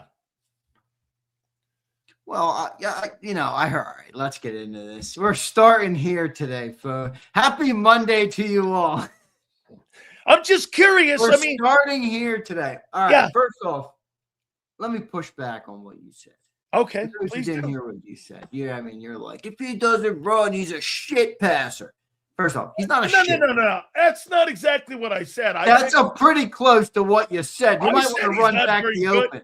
He's not an elite guy in the pocket if he don't run. He's not an elite player. That. Oh, but he's not an elite player if he doesn't run. You did not say he's not an elite passer. You explicitly said he's not a good passer. All right, maybe he's not one of the top passers when you compare him to the greatest in the game. He's not. But he's probably not in the top 20, but go ahead. He's competent. And, well, I would agree with that. I mean, they're not a top 20 passing attack, so that's fine. But he's obviously does a lot of other things. First of all, I think he's better passer than you do.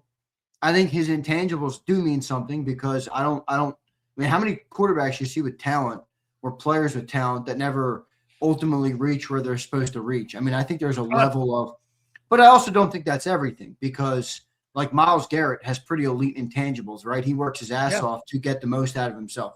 That doesn't always get the job done. So the team around him is necessary, the general manager and everything, but I think he's still worth a lot, dude. I mean, I look around the quarterbacks in the league, man. I mean, you take out those top four, or I don't even think it's four. Is it still four, or is Lamar still in that four? Big year for him in 26. I mean, because right now I'm not really like I'm jumping on Lamar over Hurts. I mean, okay, I got it. But I'm pretty happy with. I still think he's a better talent than him. Well, he's more dynamic, but that doesn't necessarily always translate. He certainly is a dynamic. I could have swore I remember a couple Mondays somebody said, "Man, I wish I had me one of them." I can't remember who that was. Somebody told me a couple Mondays when he saw Lamar Jackson playing. Wasn't there a guy that worked at JAKIB and works at JAKIB now? Man, I'd love to have me one of those. Somebody said that. I forgot who said that. I digress. Continue, please. So I don't think Hurts is in that ballpark, but I also look around at other quarterbacks in the league and let's just do this real quick. Oh shit! Give me 1 second, 2 seconds. Gotcha, bro. All good. I can unplug my. I don't got a keyboard right now, folks. Let me get my keyboard in so I can type. But like, if we look up, just for the example of the exercise here, if we look up $50 million quarterbacks in the NFL. $50 million NFL QBs. Jordan Love, Trevor Lawrence, Tua Tagovailoa, Brock Purdy, Jared Goff, Dak Prescott, Stafford, Lamar, Kyler Murray. Now, I'm not going to sit here and tell you that Jalen Hurts is better than every one of those quarterbacks, but I think he's in that ballpark. I do. So value's a tough thing to ask with quarterbacks because the going rate's the going rate. Doesn't it kind of feel like that? Well, wait. I'm going to show you something what he just did here. Okay, top paid NFL QBs. I'm going to pull a Brady on him here. Okay. So, Cowboy organization on a scale of 1 to 5 would be what in your take? What would they be as an organization compared to the Eagles? 1 to 5. What do you think? In terms of what, like quality of organization? Being able to build a roster. Not very high. Okay.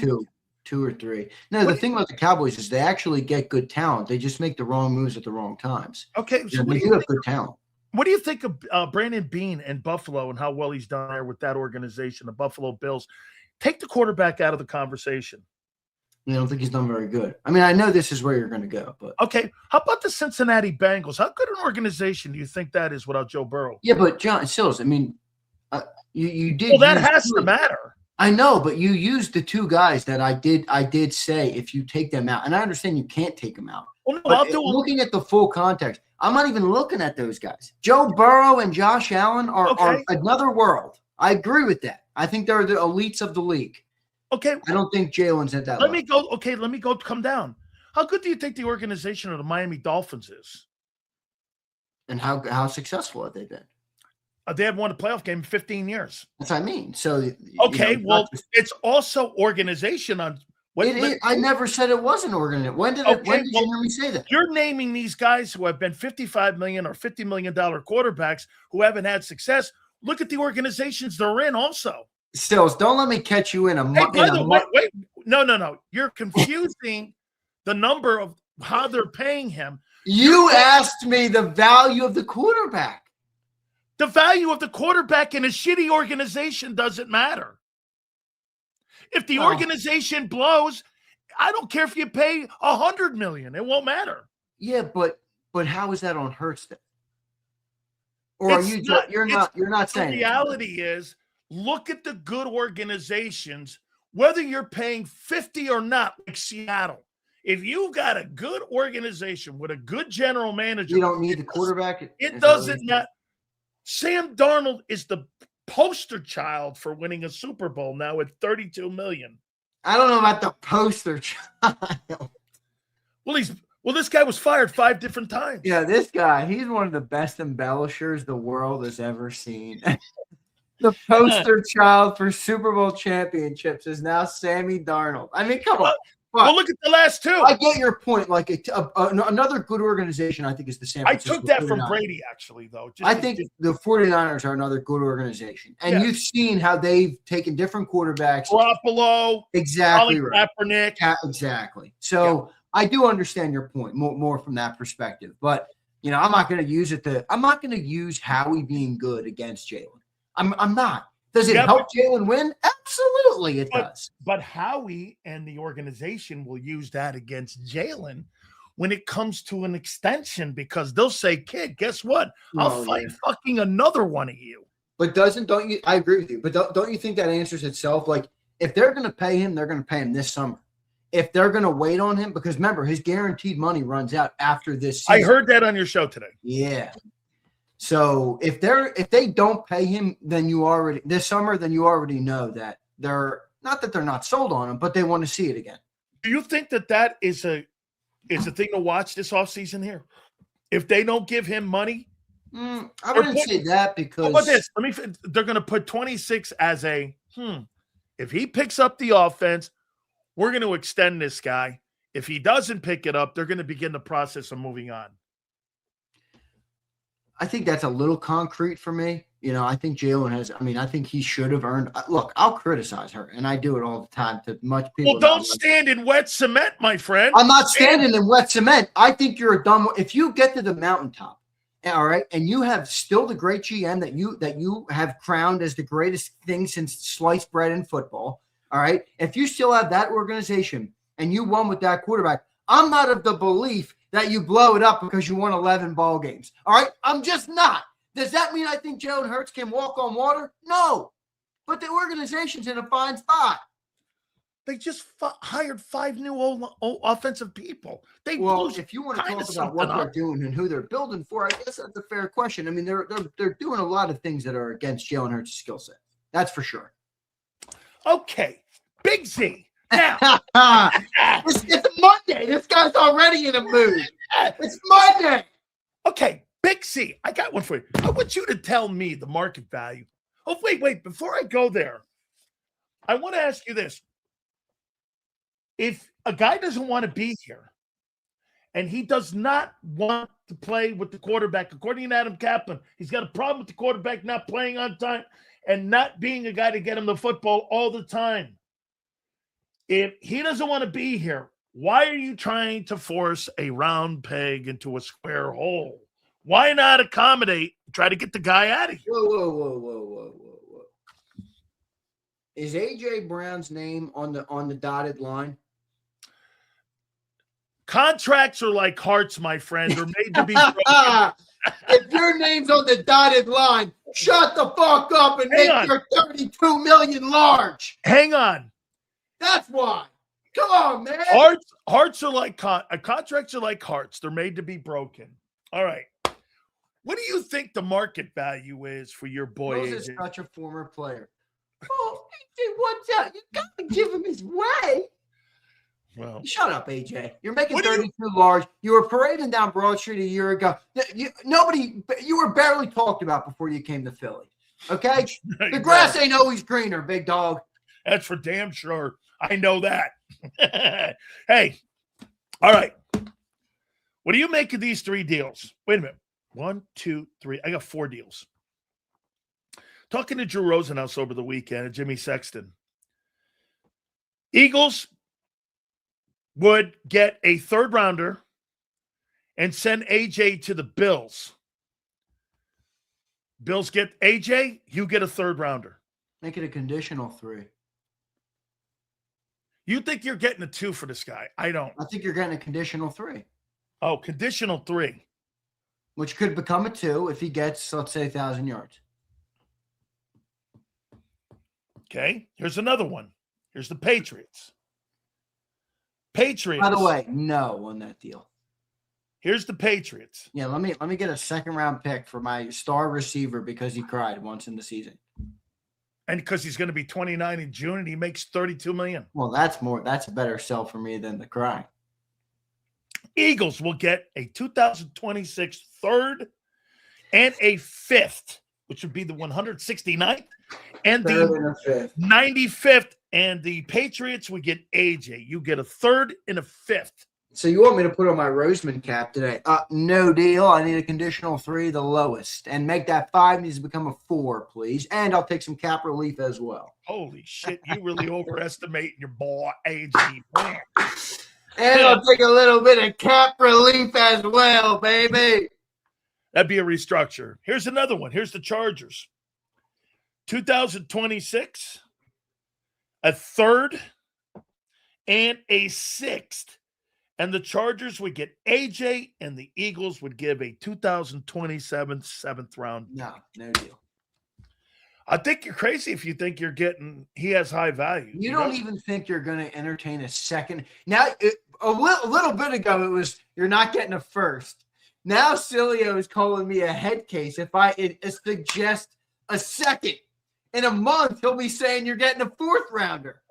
I'm just finding out what his market value is right now. The money, hey, dude, the money and the age are starting to become an issue now.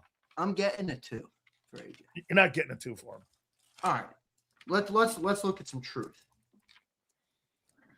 You think the Jets, you think if you send him to New York with the Jets, who don't have a quarterback right now, they'll probably go like this with the conditional. They'll probably say this, sure, there's no quarterback in New York. So it'll be a 3 and a 5. All right. No, trade to, not to the Packers. Trade to. No way. They're going to trade. He got traded to. No, I'm not. No. That's not what I'm saying. I'm not talking about the Eagles trading to the Packers. I'm looking up a trade that's a comp. Where did Devontae? Oh, I got it. That was the New York Jets. The Jets. He was younger then, though. And he had Aaron Rodgers. That was a release, too. The Jets released him. They didn't trade him. I thought he went. Oh, wait, the Jets released him. The Jets traded for him, though. The Jets got like a 2 and a 5 for him. Yeah, a conditional 3rd round pick. Okay, which never lived up to the 2nd.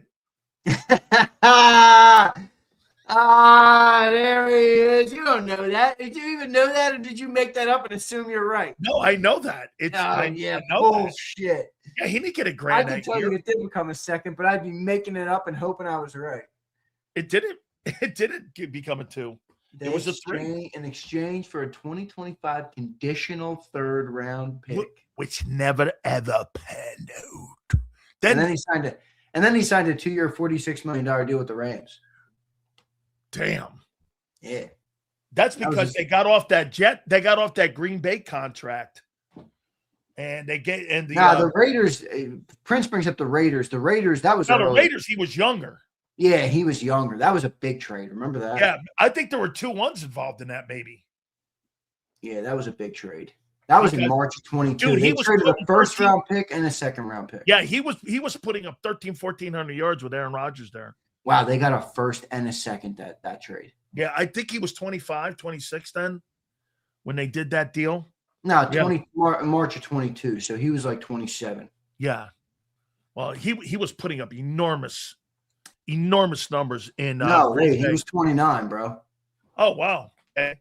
Well, Devontae Adams and A.J. Brown, we're not in the same He was 29. That deal's looking good, folks. Never happened. The first round is coming to Philly.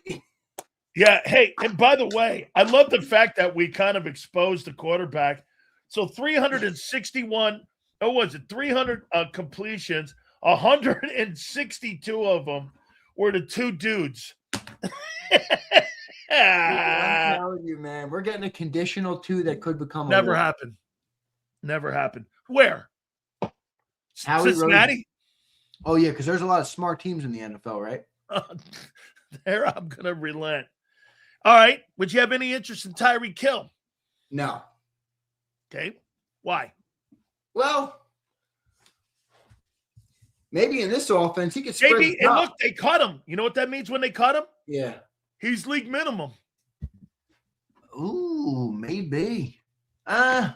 Is he too much of a head case? Like, is he too much? I like the player, but is he too big of a distraction? I think you're going to get the best of Tyreek Hill this year. You're going to get the worst in the second year. So he's like a stopgap guy to your draft. Something to think about. Yeah. What do you say to that? Drew Rosenhaus, remember, he reps him too. Yeah. Okay, and he's got 2 dudes he's going to be talking to Howie about. He's got no more guaranteed money, so they blew him out because they didn't want to give him the guarantee. Yep. Plus, they didn't want to. Plus, he quit on his team. Yeah. That's why I thought he got a nasty injury this year, didn't he? He did. He blew his knee out earlier in the year. Oh yeah, I remember it. But he's going to be. It was that sideline play, right? Oh yep, yeah, I remember that. I hate watching some of those damn injuries. I got another one for you here. So, Bradley Chubb had 8.5 sacks last year. Market value is going to be between $12 and $15 million. That's rich.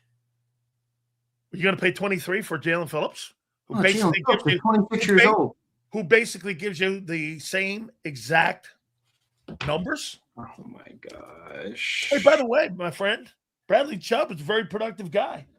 He's only 29. I'll say this: I thought he was older. I thought he was in his 30s. That's Max Crosby's age. All right, I'm interested in Chubb. But I'll say this. Don't let Sileo turn us into the Washington Commanders, who he had winning the East. They signed all these old heads. Get all these old guys. They were the most injured team in football. No. What I'm doing here is I'm trying to give you options, son. I'm trying to give you because Jalen Phillips, here's wants us to be the commies. Here's off like that should be studied. Here is the top 10 big sills free agents. You ready? I got Phillips 3rd. Ooh, who you got 1 and 2? I'm interested. Pickens 1. Eagles? Oh, wait. Are you saying NFL free agents or Eagles? Yeah. Pickens 1. Okay. NFL free agency. NFL. Now you're right. They're gonna franchise. Some of these teams. We'll see what they do. You never know with Dallas. You know. George Pickens, I got number 1. I got Tyler Linderbaum, Baltimore center 2. I got Jalen Phillips 3, edge. I got Daniel Jones, quarterback 4, Indy. I got Malik Willis 5, quarterback, Green Bay. How about Kyle Pitts?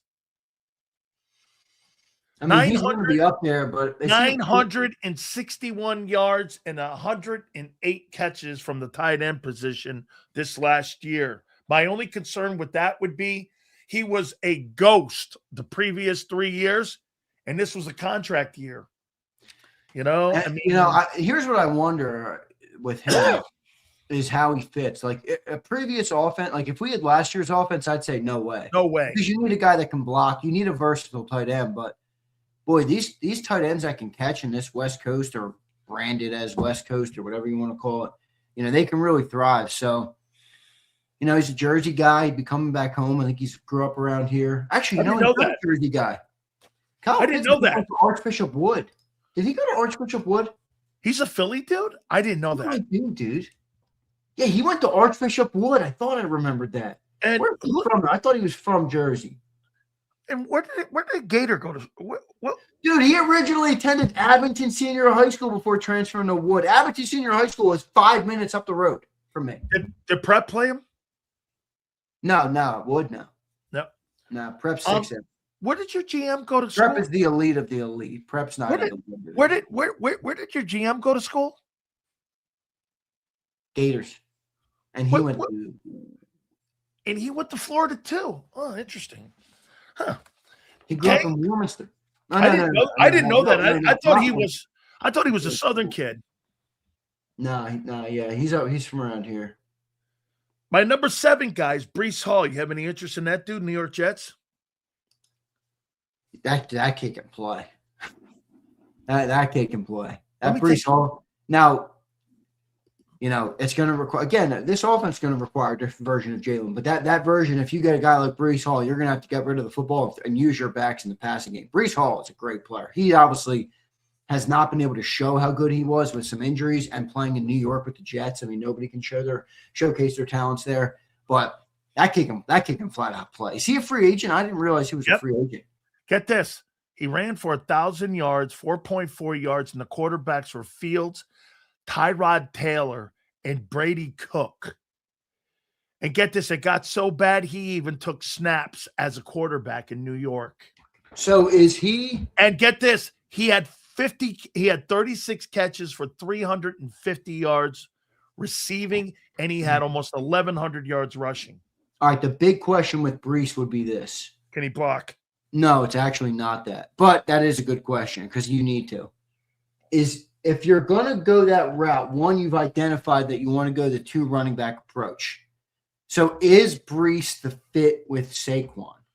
Because you're not getting rid of Saquon. Remember that. No. I mean, so he's not going anywhere with his contract. So is he the fit with Saquon? See, I look at Saquon as obviously a dynamic, great player, but isn't he kind of tough to get like a second with? Because Saquon does everything, but he does some things great, but he does everything a little bit. Like you have a guy like Jahmyr Gibbs and David Montgomery. They're such different types of backs. They fit perfect. Even that new the new duo in Chicago with DeAndre Swift and the 7th rounder Kyle Monangai. Very different styles of runner. Is Breece Hall a good fit with Saquon? I actually think he might be. Okay. Now, you have to ask this question about Saquon. Is he a volume runner? Like the more carries you give him because with Emmett was like this, right? 4 yards, 5 yards, 6 yards, 7 yards, 8 yards. He was a volume guy. Is Barkley a guy who could come off the bench, Xander? Like if you're pulling snaps away from him, can he fit in that role too? Can he be a guy, instead of getting 275 carries, he may only get 201 carries if you're going double back. I mean, can he handle that too?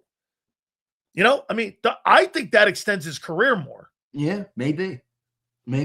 So I'm very curious about the run game this year. You know what? I'm almost as curious as how they're going to use Hurts as how they're going to use Barkley. Oh, I said that on Birds 365 a little bit ago last week. Because I don't mean this to shit on Saquon, but I don't really think that this is the best offense to put him in to thrive. I really don't. Now that's assuming they're going to run the West Coast. I don't know if they're going to run that. They might run a completely unique version of it. Who knows? But I don't really believe that the West Coast spread where you have running backs who are catching the ball out of the backfield, they're a big part of the passing game. I mean, guys, you don't have to take my word for it. You all watched the Eagles football this year, didn't you? Every time Saquon got thrown the ball, it was like Bobble City. Yeah, it was Bobble City. Yeah, hold your breath. Some of them were late, but actually, there's been a couple games that you could actually pin on him that when they went to him late in critical moments, he dropped the ball literally. Yeah, right. How about the last two? Even in the Super Bowl year, beginning of the year against Atlanta, right? Right. He dropped the ball on the carpet. So at number 8, I have Devin Lloyd. Can you imagine? Follow me here, Xander. Devin Lloyd on one end, Jalen Hunt on the other end, and Nolan Smith as the swing guy. Those would be your 3 edge rushers. What did you say? Nolan? Devin Lloyd, Jalen Hunt, and Nolan Smith as your Devin Lloyd a free agent? Yeah. You loved him coming out of the draft. Man, has he been great. He's a great football player. Can you imagine that? I'm talking about covering for Phillips if you lose him. I like it. Can he And play he's on the young. edge?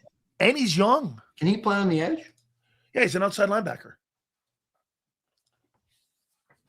He's not an off-ball linebacker? He's an OLB. He's not inside. He's off. He's outside. He's OLB. You put him out there on the other side, and you got Hunt on the other side, and you got Nolan Smith. And I happen to agree with your comment you made today. What is that guy, Jeff Kerr?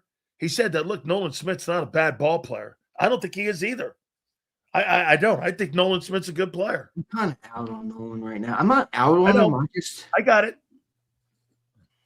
I'm not out. I couldn't say I'm out on him. I think he obviously has done good things, but I'm out on him as an impact player.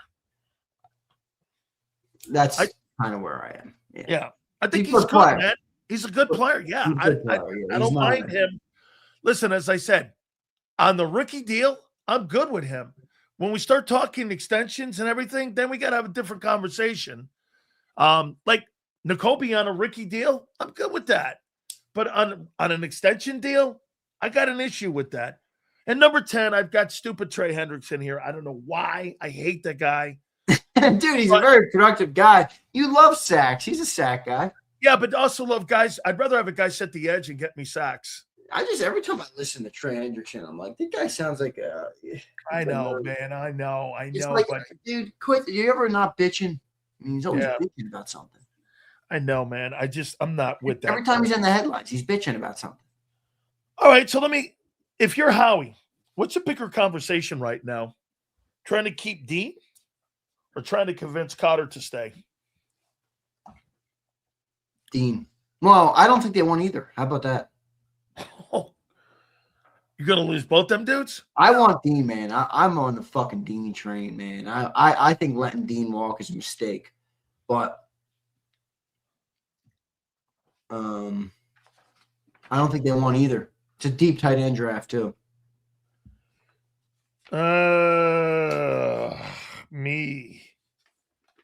Both these guys are hurt always. Good players. It's always a tough conversation. Dean, it's about money. Goddard, it's about commitment to if I think he can be there. I mean, I thought Goddard had a really good first half. I don't know.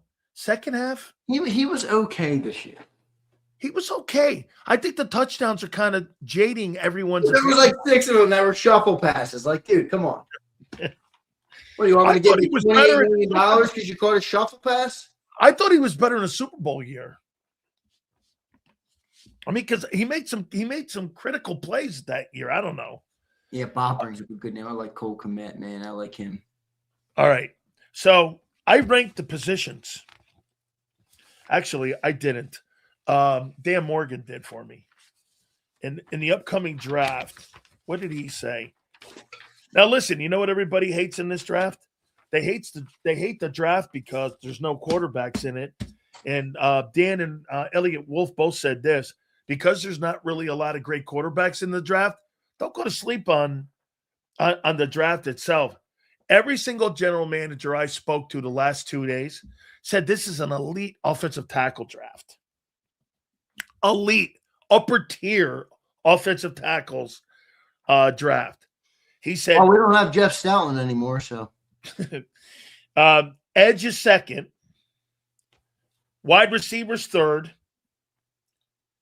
Safeties fourth. Tight ends fifth. And then linebackers. That's how some of these GMs ranked the upcoming draft. Wait, so they have one OT. 2 is edge. 3 is wide receiver. 4 is safety. 5 is tight end. And 6 is linebacker. He said it's pretty. He goes, OTs are elite, he said. You know what's funny? That sounds like our first 6 picks. Okay. OT, edge, wide receiver, safety, tight end, backer. Maybe switch tight end and tight end and wide receiver, 3rd and 5. That sounds like our first 6 picks right there, Sills. Are you sold on OT1? Who, the kid at the top? There's a couple up there, isn't there? What's that one kid's name? Mogia or whatever his name is? Yeah, the kid from Miami. Yeah, I mean, I like him. Yeah, well, he's going to go in the top 10. I thought Spano was going to be the top one. Okay. He may. The Utah kid? Kid's pretty sick. Yeah, he may. I like that kid. Let me get that list up. The Arizona State kid. Then they got the Utah kid, the Lomu. They got two Utah guys, Lomu and Fano. That's right. I mixed them up because the names, they got similar names. You got the Miami kid, Francis. You watched him more than I did. I think he is an absolute superstar. I really do. I think that when you watch him and you watch the way he plays, how big he is, how dominant and how physical he is, you know what I really wished? I wish there was about 3 quarterbacks that could potentially push him down to 20 or 18 where Howie could go up and get him. I just think he's going to be in that top 10. Really, that's high, dude. Yeah, I think he's going to be up there. I think he's going to be 10, 12. It depends if there's a run on these O-linemen. Because I did see a couple of big boards. Not that they're, again, I'm kind of with John on this stuff. Like, big boards are, who knows? Yeah. But, some of them are. Stupid. But I did see Francis down teens maybe. So I guess maybe if Eagles could trade up. The Proctor kid is obviously talked about a lot, but some people don't like him at all. They got the Iowa kid. I know he's out there. Yeah, I mean, this is a pretty good tackle draft, dude. I know those Utah kids are really good. The Fano kid's amazing. Yeah, he's really good. I would say I'd go this order. The Miami kid, Fano from Utah, that kid Freeling too from Georgia, I think. He's another guy that's going to be there. Could be down there around where the Eagles are. Lomu, like you said, that Arizona State kid could be there too. A Georgia kid is going to be down there. Proctor's going to be down there. Spencer might have to put on some weight, but he's going to be the top one, I think. He's only 300 pounds. I don't think they'll go guard, but that Penn State kid. No, they're not going guard. That Penn State and Oregon kid are kind of in there. They're the two best guys. I don't think they'll look at the Michigan State or the Auburn Center kid. What's that guy's name? Lou. I don't think they'll look at him. Now the tight ends. What are they going to do with Goddard, in your opinion? I think he's gone. I don't think he's coming back. Honestly, I don't think he's coming back. Top 2 kids are the Oregon guy and the Cincinnati guy. Royer. Yeah. Then you got that kid from Utah, Bentley. He's another kid. The Michigan, you know what? I thought that Colston Loveland guy was not going to be fucking good at all. I watched that guy make plays in Chicago. I could not believe how good these tight ends have been coming out of college the last 2 years. Listen, I get Brock Bowers, but dude, the Warren kid, the guy that came out of Michigan a year ago, these tight ends that have been getting drafted over the last couple of years, Xander, they're players, dude. Yeah, dude, they are. They're impact guys. Yes, you're right. It's actually pretty sad that we haven't landed on any of them. The amount of tackles that have come out in the last couple of years. Some really good ones. I think it's a shame your quarterback can't get the tight end involved more. You think that's one of the things they do with the new offense, maybe? Well, what do you mean what do you mean it's a shame about the quarterback? Well, here's why. Because it's pretty damn productive, dude. Okay. How about I'm talking about 100 catch guy, like that kind of guy, like you guys used to. Yeah, but we didn't have receivers then. We got A.J. Brown, Devontae Smith. Okay. Where is the biggest mismatch in the middle of the field? Yeah, tight ends. Right. You're going against safeties. That's why all these big-time teams, Xander, they go to tight ends now. Where are you putting your best talented defensive guy? You're reaching those shit on Hurts. It's not even a good shit on him. That's not hard to do. No screen game, and the guy can't throw to tight ends. All right, here. You want to rip her. How about this? 15, 10, 14, 12, 14, 9, 9, 8. There's the game starter for Dallas Goedert. Fucking play 17 and you'll get your 1,000 yards and 100 catches. Until then, shut up. Oh, well, I mean, it'd be nice to throw to you guys play 10 versus 11 every game. I mean, the third wide receiver on the Philadelphia Eagles, you know what he is? He holds Nick's cord. How many times do we even have him out there? We probably play 11 personnel. I was going to go like this. Hey, what are you going to do with you? Who replaces or how are you going to replace Jahan Dotson? And I went like this. The fuck? With a chair? With what? No, they're going to replace him with 12 personnel is what they're going to do with no trade. Wait a minute. You're going to add more wideouts? No, more tight ends. More tight ends. You don't have any under contract. Holy shit. More tight ends. That's it. That'll do it. Easier? Get a wide receiver 3 or get 2 tight ends. How high you drafting a quarterback? Yeah, maybe the 5th or the 6th. Oh, no way. I guarantee the Eagles don't draft a quarterback in the first 3 rounds. I bet you they draft a quarterback in 3. You want to bet? I'll tell you why I'm going to do. Let's take a little national football show. Hold on for a second. And hear me out here. Okay. So if they don't extend this guy and they let him walk into the final year of his contract with no guaranteed money. It's not a final year, but go ahead. Guaranteed money it is. Yeah. So wait a minute. Your Super Bowl fucking MVP is going into the final year with not a single cent guaranteed after this 26th year. Dude, he's got a bag of money waiting for him this year. We got other things to tend to. That's why I said if they don't pay him this summer, I agree that they will be waiting to see. But if he has a good 8-game stretch in the start of the year, it wouldn't surprise me if the Jalen Hurts deal comes. 8 games stretch. That's a stretch. I've never seen a guy play 8 games in a row outside of 22. 8 games with a 33-year-old coordinator. I feel like I'm being ping-ponged. Let me say this to you, folks. I feel like I'm being like racketed back and forth between. This guy has a better shot at picking his nose on TV multiple times than Hurts has throwing multiple touchdown games this coming season. Come on, man. No Jeff Stoutland. You know what, dude? Why does everybody live in either Jalen Hurts has got to be the greatest quarterback in the world or he's the worst quarterback? No, he just has to be consistent. Dude, he's consistent enough to go to 2 Super Bowls in 4 years. Is that consistent enough for you? Because can you do that with shit quarterback play? Hey, I like the caboose ride he was on in 24.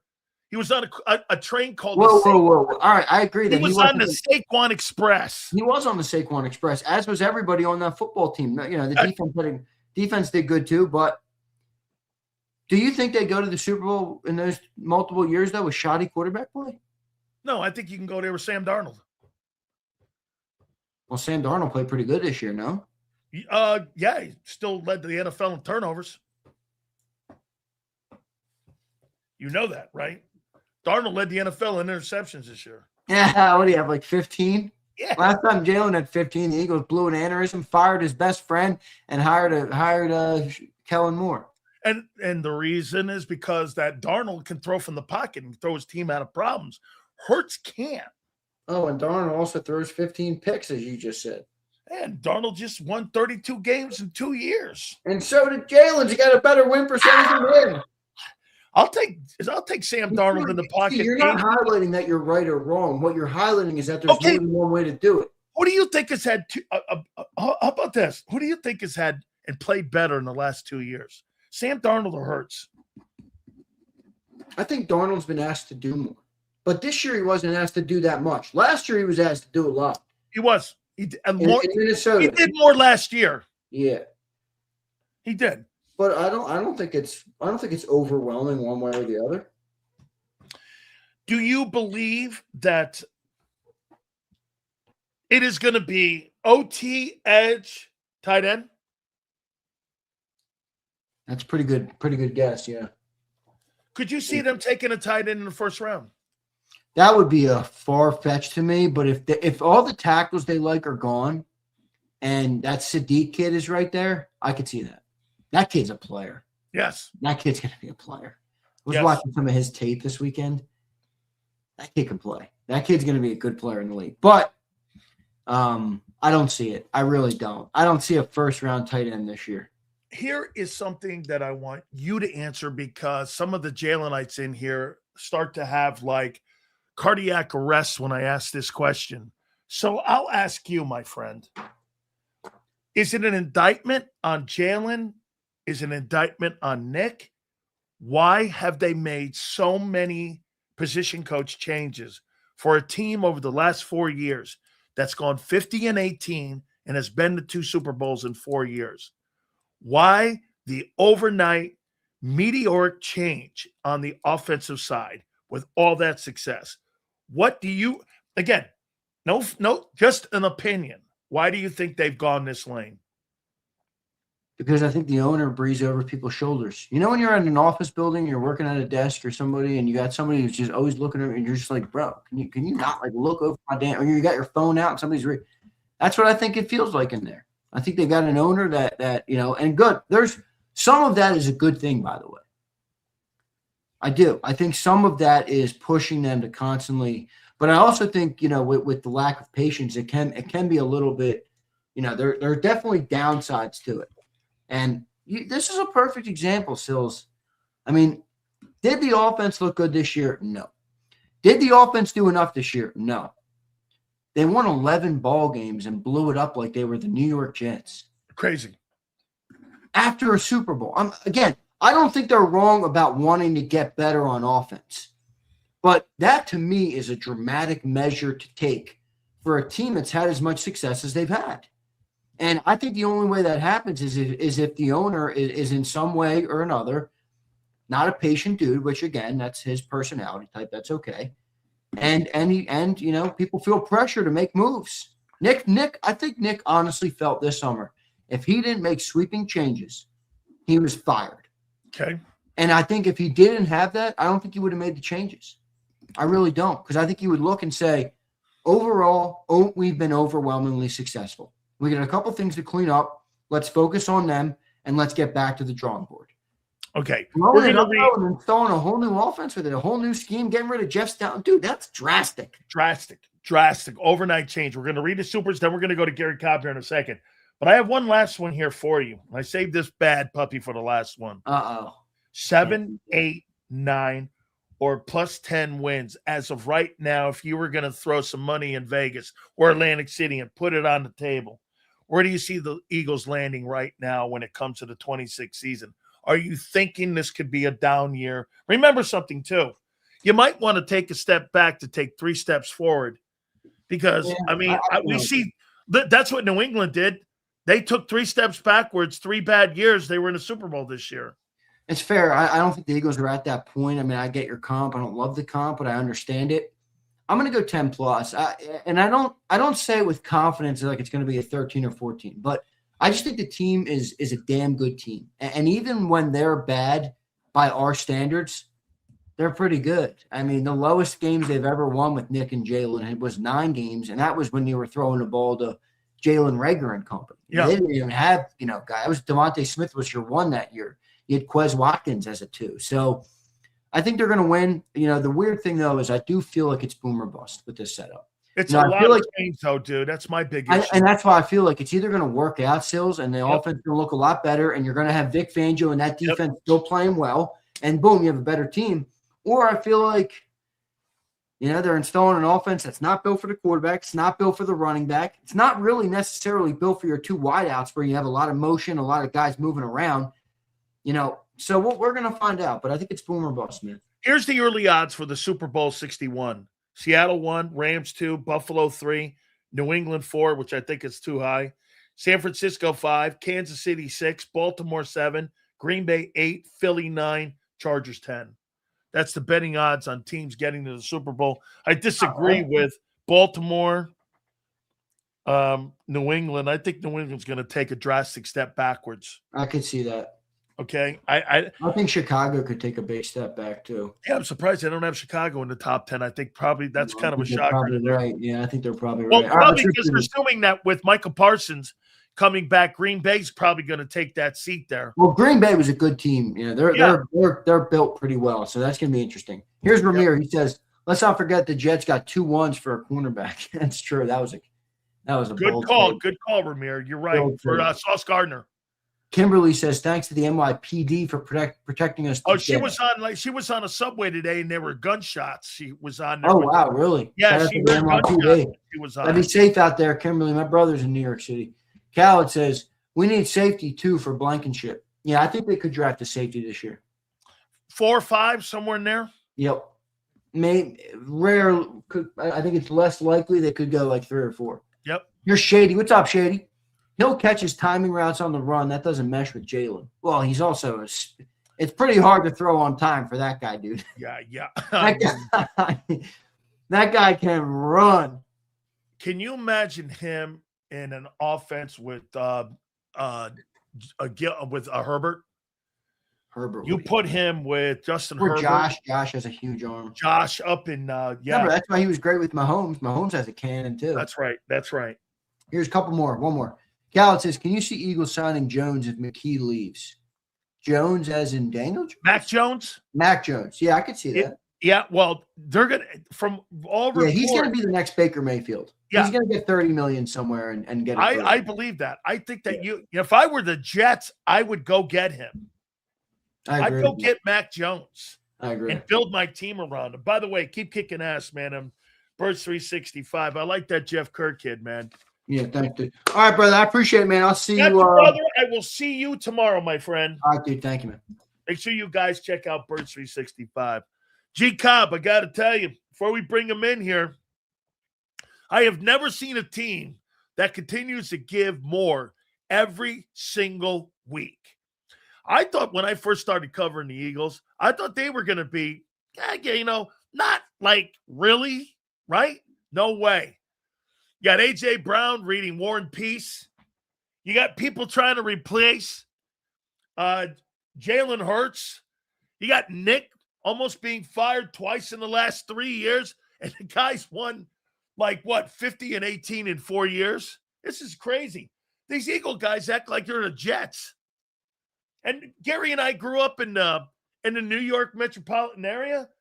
We will always tell you, the New York Jets have the 2 most famous Jets of all time. Joe Namath and Fireman Ed, the guy who hits his head with a hammer.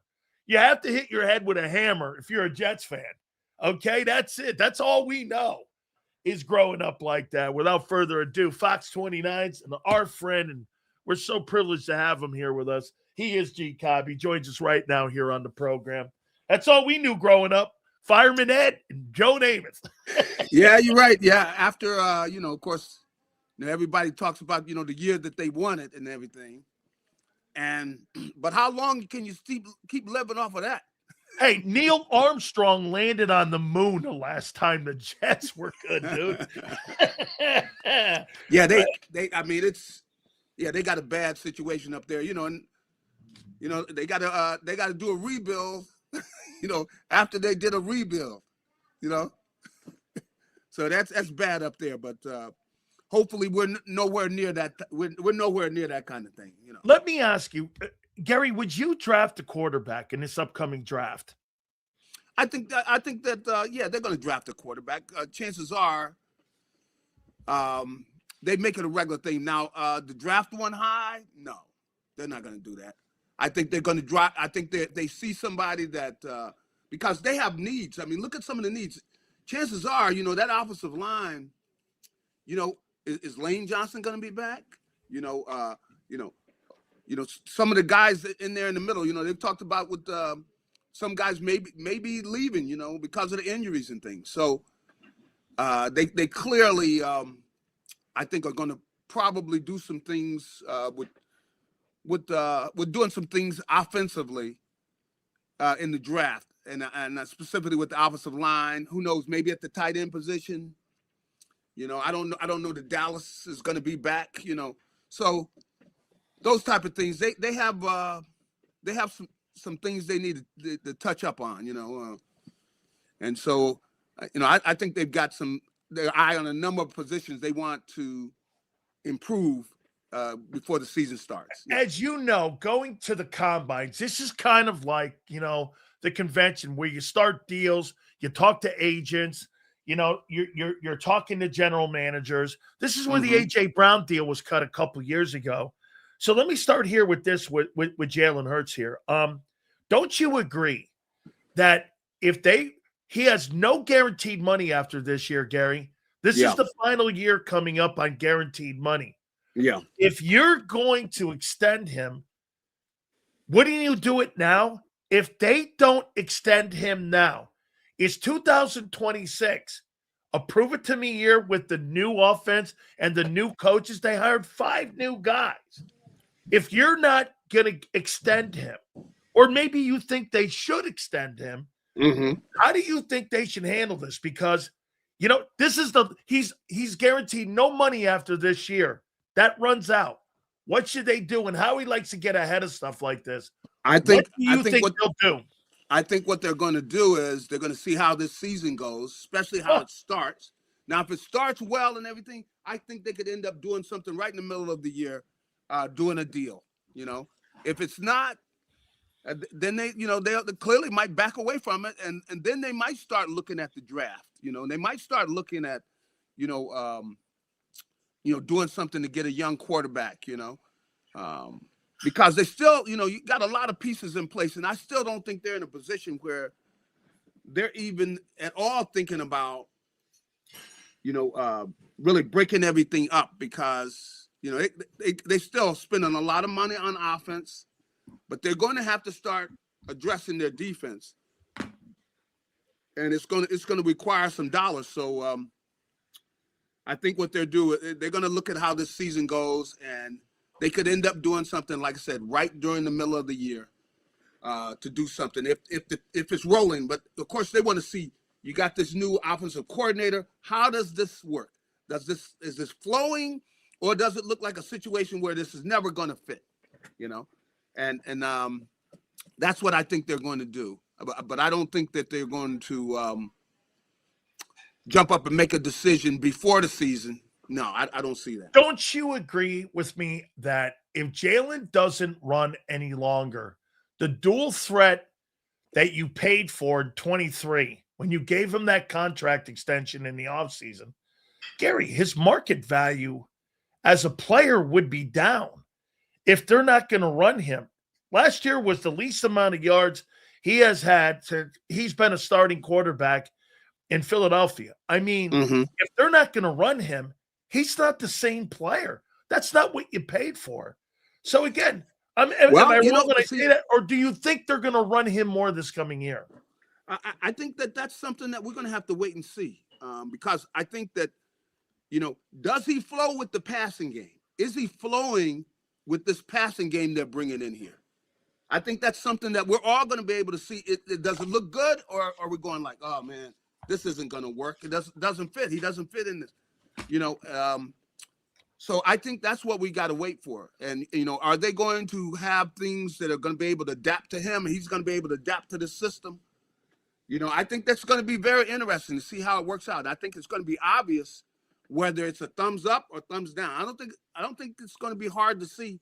I think that anybody that knows anything about football is going to be able to say, well, they're looking very good. Because remember, they're bringing in a new offensive coordinator because they want to see this thing look differently. And the whole question is it flowing? I mean, are they, throwing for 300 yards? Are they able to pick teams apart? Where they're able to utilize these weapons they've got with the receivers they have and everything. I think that's what we're going to see. Now, if it's not looking good, then I think it's going to be very obvious to everybody. And then, I don't think that they are, quote unquote, married to anybody. I think if it's not going well, everybody's going to see it. Who do you think has a shorter leash on how the organization's going to look at Nick or Jalen Hurts this coming year? You think Hurts, or do you think Nick? You just got through saying if this thing stumbles out of the gate, all bets are off on what they're going to do moving forward. Does that also mean with Nick? Do you think these two are tied together? No, I don't think so. No, I think that Gary, if this thing fails, yeah, and this experiment, this meteoric change that they made on offense, who do you think would be the casualty at the end of the year, Jalen or Nick? Well, it really depends on how it looks. You know, it really depends on how it looks. Is it the system that they're look at it's not working, or is it that Jalen he's not fitting in it? You know, if so it's, I think it'll be obvious, as to whether it's flowing. Now who knows? He could come into where he's seeing the field very well. They are attacking people. They're attacking each system, every defense they're playing. They're attacking it and coming out. It's bang, bang, bang, bang. Or if it's coming out and he's back there holding the ball and, you're not getting the flow. What are we seeing? And I think that that he will be holding the ball, and it won't be flowing, and, he's not comfortable in this offense, and if they're going to stay with this offense, then then they're going to have to go in a different direction. I think it's something to be very obvious to everybody. But now, really, I don't expect that to happen because one thing that Jalen has done, my goodness, the guy has played all these different types of he's flown with all these different guys. I think that they probably will have a merging of how they run this offense. But I think it could end up putting a lot of pressure on the defense where they are really on the attack. And he's got a feel for it. And if that happens, I think we'll see that. I think it'll be very obvious. Do you think, Gary, who do you think will have more of an issue fitting in with this new offense? Jalen Hurts or Saquon Barkley? It's probably, yeah. Because in the spread, I would say probably. You got to catch. Jalen, what's that? You got to catch the ball in the spread. You've got to block in the spread, not just run. You've got to be like a McCaffrey. I'm not, and again, you made a great point though. Now they don't make McCaffrey block too much though. Now he does. Now he is a receiver. He has a receiver. Now I think Saquon's got the ability to do, run those routes. Now is he as good as him? He hasn't been doing that as much. They haven't been relying on him, but he has the ability. I mean, you've seen him. We've seen him catch the ball. He's caught touchdowns. He's caught touchdowns for 40, 50 yards. Where they send him deep and everything. So I think he has the ability to do what they want and he can flow with it. But I don't think they're going to lean on him and make him that much of a passing threat where he's going to, be having them throwing the ball as much as they lean on McCaffrey, because there are times they'll throw the ball at McCaffrey, 10, 15 times in a game. I mean, that's, I think the Eagles receivers are so good that there are not enough balls to go around to be able to throw him the ball 10 times. With AJ and Devontae, I don't see there's enough passes where you can throw the ball to Saquon 10 times. 5, yeah, I could see 5, but not 10. And but I think that the big thing, if we think about, let's say if what they're doing is what LA's doing, you're going to see a lot of LA's offense in that offense. In the LA offense, they throw the ball to their receivers. They're not where they're throwing the ball, but so much to their backs. Now they really go after. They have these guys lining up all over the place. Yeah, they spread it out. They spread it out. They have them moving. They have them in motion and everything, and they give them a chance to show their skills. But they move the guys all over the place, so the receivers get a chance to do a lot of things. But they're getting a lot of balls coming their way. That's what I expect to see, are we going to see, Devontae and AJ flowing in this offense? All of that we're going to have to see. Are they going to be able to, if they're getting people open and things, I expect good things. I mean, I don't see any reason these guys can't flow in this offense. What do you think is going to be hit the ground running? What do you think is going to be more of a tougher sign for Howie Roseman? Dealing with AJ or dealing with Jalen Phillips? I mean, I'm not signing, but I should say a tougher decision on the future of the team. Do you really want to try to keep a guy who doesn't want to be here? Adam Kaplan was on with us last week, and he said that it's not that he doesn't like Jalen. He just doesn't believe Jalen throws on time. And he wants to be in a system with a quarterback that gets him the football on time. He goes, that's what he's hearing. Do you have to decide that? Or is it Jalen Phillips on the other side? What's a tougher issue? But maybe I could see by your face. Let me go with Adam Kaplan just said. Adam Kaplan said that the problem with AJ is AJ just doesn't like the quarterback skill set. That's his problem here. What's your takeaway on that? You know, I hear what he's saying, and I could see where he might make some complaints and things, but to be saying anything after that San Francisco game, I mean, you know, he's dropping the ball and everything. You got a chance to make plays. I mean, come on. How many balls, you know, I can't see. In the year previous, he had no drops. Yeah, I mean, you know, I just don't I don't expect to hear a lot of problems out of him. I think that he'll get the chance to be featured in this particular offense. You know, the offense they were running last year, they didn't do a lot of things. I mean, it was a plain offense. You come out, you line up where you're supposed to be at. A lot of times you're running the same routes over and over and over, rather than you're lining up all over the place. You're doing motions and things, and they're doing all kind of different things to give you a chance, you know, to show your skills. And I think that if they get in, I expect them to flourish in this offense, because these are not rookies. These are guys that are some of the things they've seen that they're going to see, you know, they've done before, but they do it in a different way. I think they'd be able to take this offense and go running with it. But if AJ comes in there as a major problem and things, you know, I don't think he's not going to be out of here in this first year. They got to give up too much to move him, I think. All right, I got to throw some deals at you here. This is what's on the table heading into the combines for AJ Brown. And I'm going to go down the list here. So, as you know, the combines are just more than guys running around in shorts. You better believe it. People are cutting deals. That's right. People are cutting deals, and that legal tampering thing has already begun. I don't care what anybody says, and you know that. That's right. So here's the first one. I got 4 of them for you. Okay. Bills, a second-round pick for AJ Brown. Would you do it? Thumbs up or thumbs down? No, they got to give up more. Second, just the second-round pick. No, I think you got to get more than that. Here is the Patriots. Eagles get a third-round pick, the 95th player taken, and a fifth-rounder in 2026. So it would be a 3 and a 5.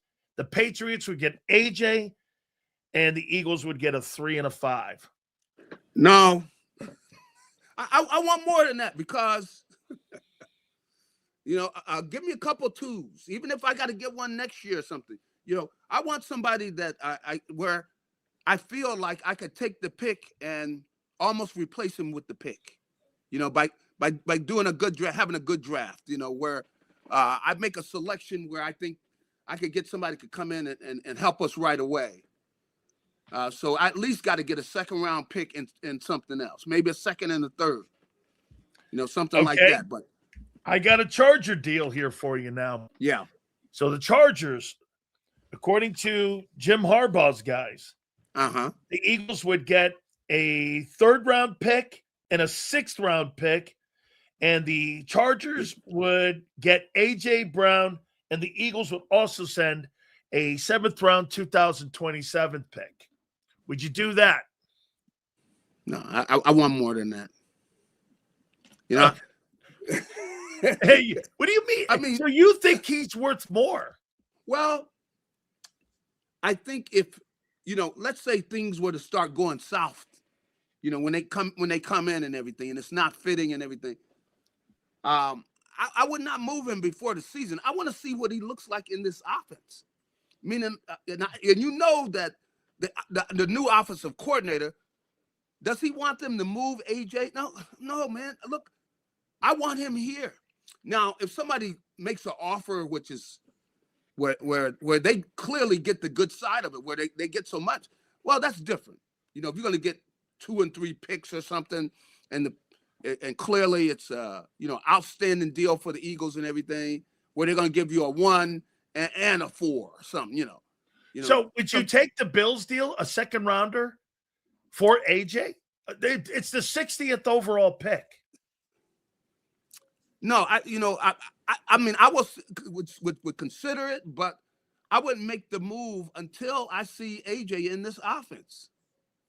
I would like to get a chance but to Gary, see what him if he in this doesn't want to offense, be because here? I think not only would I want to see him in this offense, I think AJ would want to be seen in this offense if he thinks, if they're going to come in and they're, and the new offensive coordinator, he goes in and sells himself to AJ, which I think he could do. Could go in and show him the different things he's going to be doing, because he wants the ball and everything. At the same time, I think that he knows that if he be playing here with the opportunity, what he could do here, and the fact that this team could make another run. Yeah, but Gary, you're assuming that you're bringing in a new coordinator. All of a sudden, Hurts is going to be this new guy, and there's going to be a new offense. And all of a sudden, all the things that they were doing before, you as a defender, maybe listen, I'm going to lean on you more. Yeah, I'm assuming. I'm going to lean on you more. But do you agree that the Eagles came up this offseason, as soon as the year ended, they went like this? This offense has gone as far as it's going to go. We have to evolve, and we have to change. Correct. Yeah. Isn't that a gamble on what the quarterback can and cannot do, though? Yes, I think that it is. But if you look at what Jalen, the fact that he's played in all these different offenses. Very true. He's played in all these different offenses. I think that to think that they couldn't run this offense, I think, I don't think it's fair to him. I mean, he's had a lot of success in the league, Yeah, they look bad this year. But I think that I would say that I would want to see him, and I want to see AJ. I want to see him in the offense. Now, clearly, if it's going south and they're in training camp, and they can see this is not working out, well, then people are going to be knocking on their door. They're not going to get as much as they want, but then they can make some moves. If they have to make some moves, then they make some moves. Gary, I'm going to throw this at you. You've covered this team and been in that city, for decades now. Would Philadelphia sports fans ever take this and do this? Let's take a step back this year to take 3 steps forward like New England did. Hang on here. New England had 3 bad years after Belichick. They landed in the Super Bowl. Would Philadelphia sports fans ever take that and go, we're going to take a step back so that we can take steps forward in the upcoming year? Or am I just talking shit here? Hey, you are not talking Philadelphia. Philadelphia, that means waiting. They're not interested in waiting. You got all these guys here. To just go through the motions in a year with all the players they have here. Yeah, but didn't they take a step back? But then they probably should be better next year than it was this year, because you got these guys getting a little older. You got a lot of young guys that are going to be. They should be better next year. So. You got all these players, and you think you're just going to take this year off, and they're going to be cool about it and go, okay, we understand. So next year we're going to get it next. No, so I don't think they do that, and I don't think the Eagles are interested in doing this. Look at all the money they're paying out. So if the Eagles win 7 games, this year, he'll go the way of Doug Peterson, Nick Sirianni. Yeah, if they win 7, that's going to be bad. It's going to be bad. If they win 7 games, what? That's not going to get it, man. So, when did this all change in Philly all of a sudden where, when did this all change that? If you're not winning north of 11 games, you guys act like the Jets. When did this – when? I mean, I've never seen an 11-win team in my life. You guys act like the Jets. Well, the thing is, the people were very disappointed in that exit.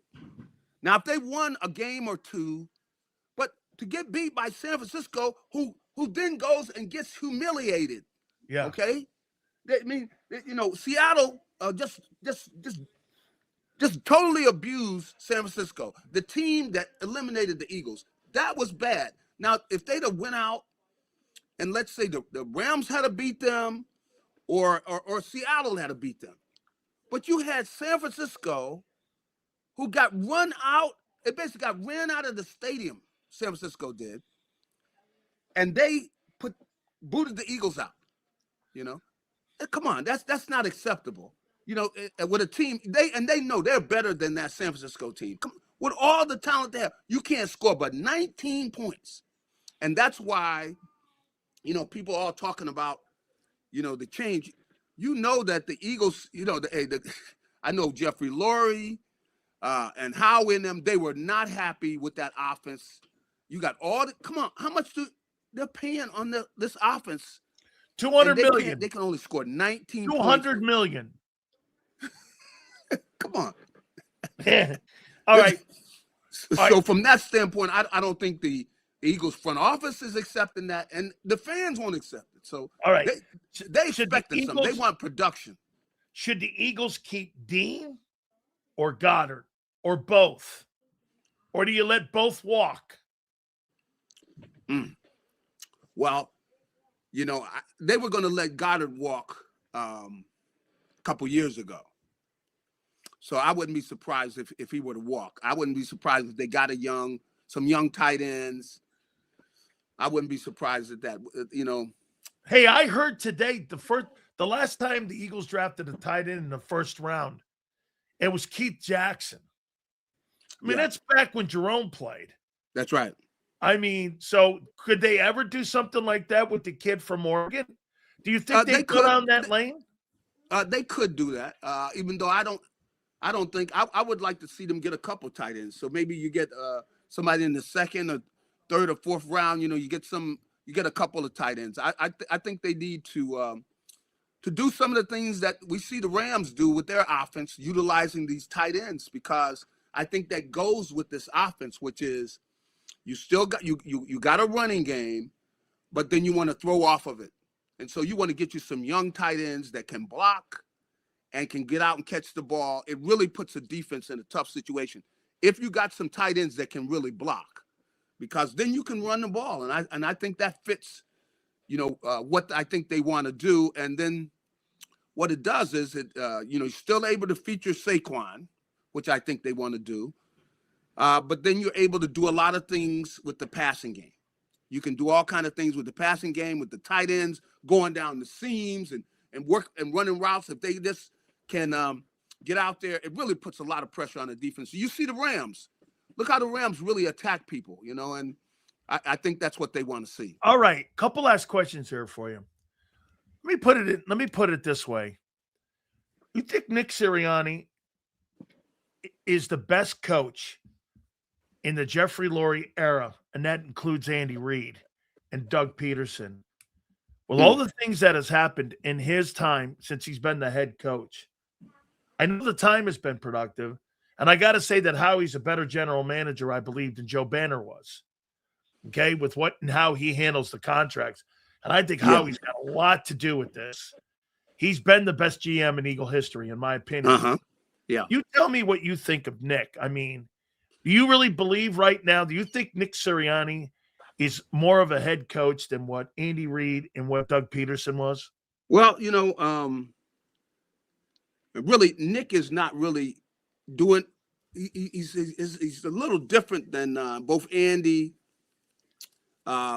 You got a guy that's different. He's really not running the offense, see. He's not going to be running it. That's why they brought a guy in who's going to be running the offense. He's running the whole team, but he's not there with the X's and O's, calling the plays and everything. I mean, Andy was, when you see the Chiefs' offense, that's Andy's offense. The Eagles' offense, when Andy was in charge, that was Andy's offense. This is not Nick's offense anymore. So he doesn't have to do one of the things he does is, he but don't you really think that becomes a problem when if it's not your offense? Andy had his offense every year, Gary. Yeah. You're relying on coordinators to bring their offense in. Doesn't that put him in a really tough situation? Maybe it's tougher to be a coach in Philadelphia today than it was with Andy, because he's really at what the coordinator is. If the coordinator's not good, he's bad. If the coordinator's good, they're great. So, I mean, maybe it's harder to coach today than it was when Andy was here. In a way, that's a tougher situation. I mean, because Nick is not running things. Clearly, they went out, they got an offensive coordinator, and they're going to be running his system. And so that does put a lot of pressure on Nick because, you're not running things. But if it's not going right, you're the one that's responsible. So that's a tough situation he's going to be in. But he had a hand in picking this guy. He had a hand in making the decision. So, this is something that he ordered. But I will say, it's not the easiest position because, he's not running the offense. He's not running the defense. But he's going to be held accountable. If they're not winning. So it's a tough situation for Nick, and he could get hit. If things aren't going well at the end of the season and it looks bad, because I think that they are demanding. Do you think the owner is too impulsive? No, what he did, I think what they did with the offense and everything, they had to do. There was no choice. I mean, as bad as they So you played, think they had to fire? You think they had to let Stoutland walk eventually? Hey, every coach, Gary, every coach, Stoutland, you're not entitled to be that offensive line coach until you want to leave. I mean, that as well as players don't have that entitlement. We don't walk away from the game. The game's taken from us. 99% of us. Same with coaches. The game. Everybody's hired and drafted to be replaced. Yeah, I agree. That's what this league is, right? But with Stoutland's situation, though, he made the decision that he wanted to leave. He made the decision now with the way the offense ran last year. Come on, who could say that they deserve to have their position where it's not vulnerable? With the way they did not produce last year. I mean, with the fact that they're, in and out in that playoff game, they didn't get the job done in that playoff game.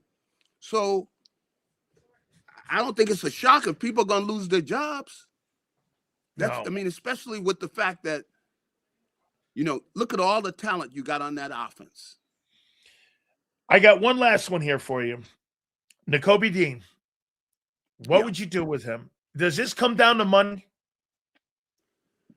Yeah, I guess it is going to come down to money, and because Gary, he's turned out to be a good player, hasn't he? Yeah, he's a good player, and he's been a tremendous leader on the team. Defensively, he's been the leader a lot of times in that defense. He was the leader out there, so I feel bad about him if he can't if he doesn't return here, but he's got to get his money, man. I mean, and I don't know, with the injuries he has, that's the thing that he's got working against him. He's been injured so much, but he's been very valuable to the team, and he's been the leader of the defense. And when he's been in there, they've been one of the best defenses in the NFL. So, but I think that he'll land somewhere where he'll get him a good deal somewhere. If he doesn't, then he'll be back, but they can't give him the I think the money that he would want, though. Absolutely. I think he can get that elsewhere. I'll tell you, man, it's always interesting in Philly, man. You can't go less than 11 wins, and you can't get bounced by a JV Niner team, can you? I'll tell you what, there's no telling what is going to happen, man. I tell you, during training camp, this is going to be a very interesting training camp. And I think it's going to be an interesting OTAs. OTAs and also you're right. OTAs. You're right. I think it's going to be interesting. JAKIB, I appreciate you, bro. Oh my goodness, what are we going to see? I don't know. I don't know either, man. Hey, I appreciate you, JAKIB. All right, hey, have a good one. You got it. Don't forget to check him out on Fox 29. Kyle, I got to get to you. I use Tankathon for the draft. I'm seeing at least 60 linemen go before we pick a 23 after Fano and Magawa. It's a drop-off a tackle. Kyle, I think it's actually pretty deep, and I think it's going to be pretty good. I think it's an elite upper-tier bunch of guys. Here's Bob. Bob, thank you. Appreciate you, brother. Seals, how about this? Hey, AJ, Jerry Rice, T.O., Torrey Holt, Cooper Kupp, Ahmad St. Brown. Do you see yourself in their class? If so, buy in on this new system, and let's do this. Jerry Rice, A.J. Brown, Yeah, I don't know. You know, little Nicky will, with no use on this team, is going to love power to the OC, or there will be more tensions with AJ Hurts, Barkley, and the O-lineman. Guys pissed out's not here. Senor, I think you got something on this. Let me tell you something. Senor, how do you think that offensive line is going to react if that run game goes south and the Eagles don't get a run game going this year? I'll ask you this. Senor, who do you think has more pressure on them this year, the offensive coordinator or the new offensive line coach, Chris Cooper? Who do you think's got more pressure on him? Hey, Senor, the new old line coach or the OC? If that run game don't get going and that offensive line's not mowing dudes down, you got problems. Because you're going to have a revolt with those guys. A.J. Brown is having to play with Hurts. Now, A.J. Brown and the Eagles in 26, I give them fourth at best in the NFC East. The whole offense is going to have a microscope on them.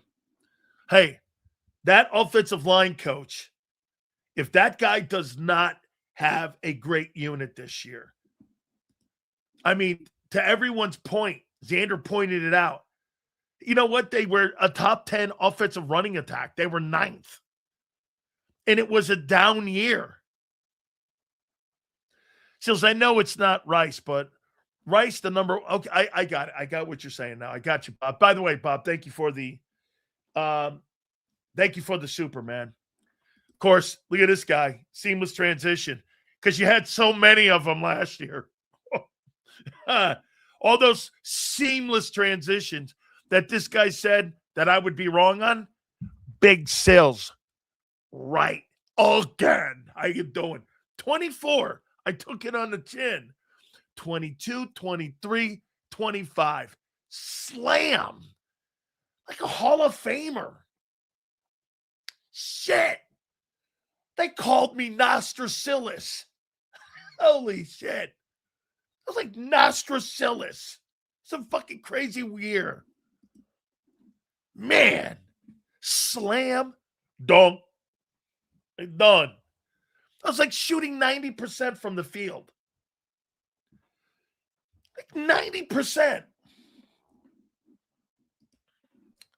Offense will have more slow starts. AJ will tweet, who has a quarterback for me to play with? I don't. Howie trades AJ and fires Nick in season, promotes interim OC until he finds a coach. Who, that 33-year-old guy who's been a coach for 24 months is going to be the Eagles coach? Ooh. Thank you very much, David. That's awesome of you, man.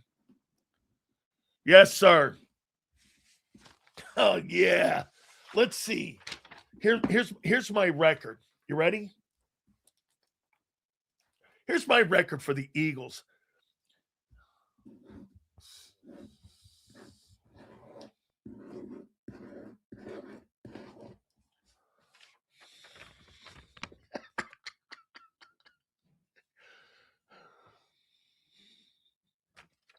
Hold on. Let me do this right.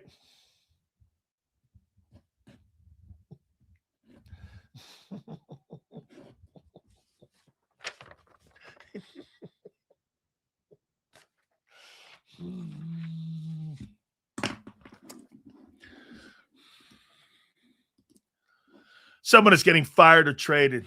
Only guy left on that pathetic offense is Nickaboy. All proud of a shitty prediction. Thousands went right, Junior. Ringo Blue. Hey, where's the Reed Blankenship contract he kept telling me was coming? Shit, we're about a year now. Still waiting for that thing. I mean, where's that thing? What happened to Nolan Smith? Thought he was an all-pro. What happened to that guy? What happened to Barkley going for 2K 2 years in a row? I said he wouldn't have 1,400 yards. Be under that. Shit, the guy had 1,100 yards. If Angelo thought we were a 4-win team at 24, what's he think of this year? Oh, I think he thinks like not happening. Didn't you predict 5 wins the Super Bowl year? No, I did not. Wrong guy. Once again, listen. No, I didn't.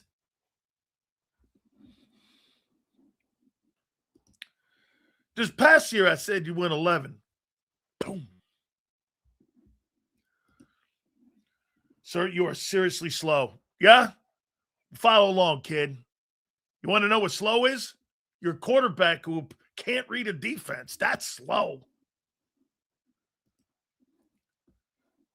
Still said 9 to 10 wins. I did say that. Yes. Angelo said 5 wins on the show. Sileo laughed and said 9, I think. Yes, I said 9. Then as the season started, I said they'd win 9. I did. I don't. I also said in 22 you'd go to the Super Bowl. I said in 23 you'd have a meltdown. Woo, forgot that one though, didn't you? M. Reyes was telling you when they were 10-1 you were good. I was telling you when you were 10-1 you're not a good football team. I told you this last year after the Liars Month. You ended up 7-7. You weren't a good football team last year either. You were decent.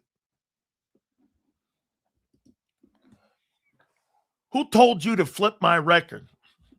Who told you what? Kid, you don't tell me shit. Sills, he's not a liar. He's funny, but not a liar. How you doing, senor? Damn right. Lie to what? Sports talk? Hey, dude, you lie to chicks. You don't lie in sports talk. Sills, I think Howie drafts a quarterback in round 3. See, I'm with you, Bob. I'm probably thinking 4. You know, hey, listen. Who's the guy that always said draft a quarterback? Who was the GM that always said that? I wrote it down here. There was a general manager that always said draft a quarterback. And every draft, what guy said that? There was a coach or a general manager. I wrote that down. Always draft a quarterback. Because you never know when you land on Brady. Here. NFL Combines. I can't remember, man. Always draft a quarterback. Because I can't remember that GM that said that. It may have been Mike Lombardi said that. Always draft a quarterback. What happened to Clint Hurt leaving? There you go, only counting your wins. I actually told you that he was offered the Miami Dolphin job, but because this is the last year of Vic Fangio, he came back and he believes he's going to be the heir apparent to Vic when Vic leaves. He was offered the Dolphin job. I told you this. I spoke to him. I spoke to Drew Rosenhaus. I know what they were doing down there. I gave you the heads up that he was going to be offered the Miami Dolphin job, and he was. You said he wasn't leaving. Don't backpedal. You said he wasn't leaving. I'm not. Hey, dude, I can't help with the fucking decision when the Eagles backpedaled. He was going to take the Dolphin job. He had interviewed Jason Taylor to be the D-line coach. And he was going to coach the DBs. Jason Taylor interviewed for the D-line coach with the Dolphins when Clint Hurt was being interviewed to become the defensive coordinating job. Look it up. Was it Bill Polian? Polian, he may have said that too, but I thought it was more Mike Lombardi that had said that. I think people are looking at A.J. Brown and the value you guys have on him. I mean, absolutely, okay? Let's see here.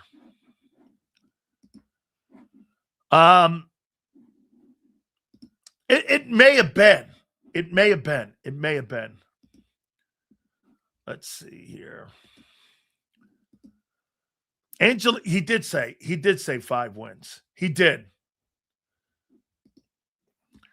We have a future of the NFL at OC, or we missed out on a boring Cooter Slowick hires that with risk averse would win again. Hey, by the way, if that offensive line does not produce this year, you're going to have people just screaming about allowing Stoutland to walk out of the building.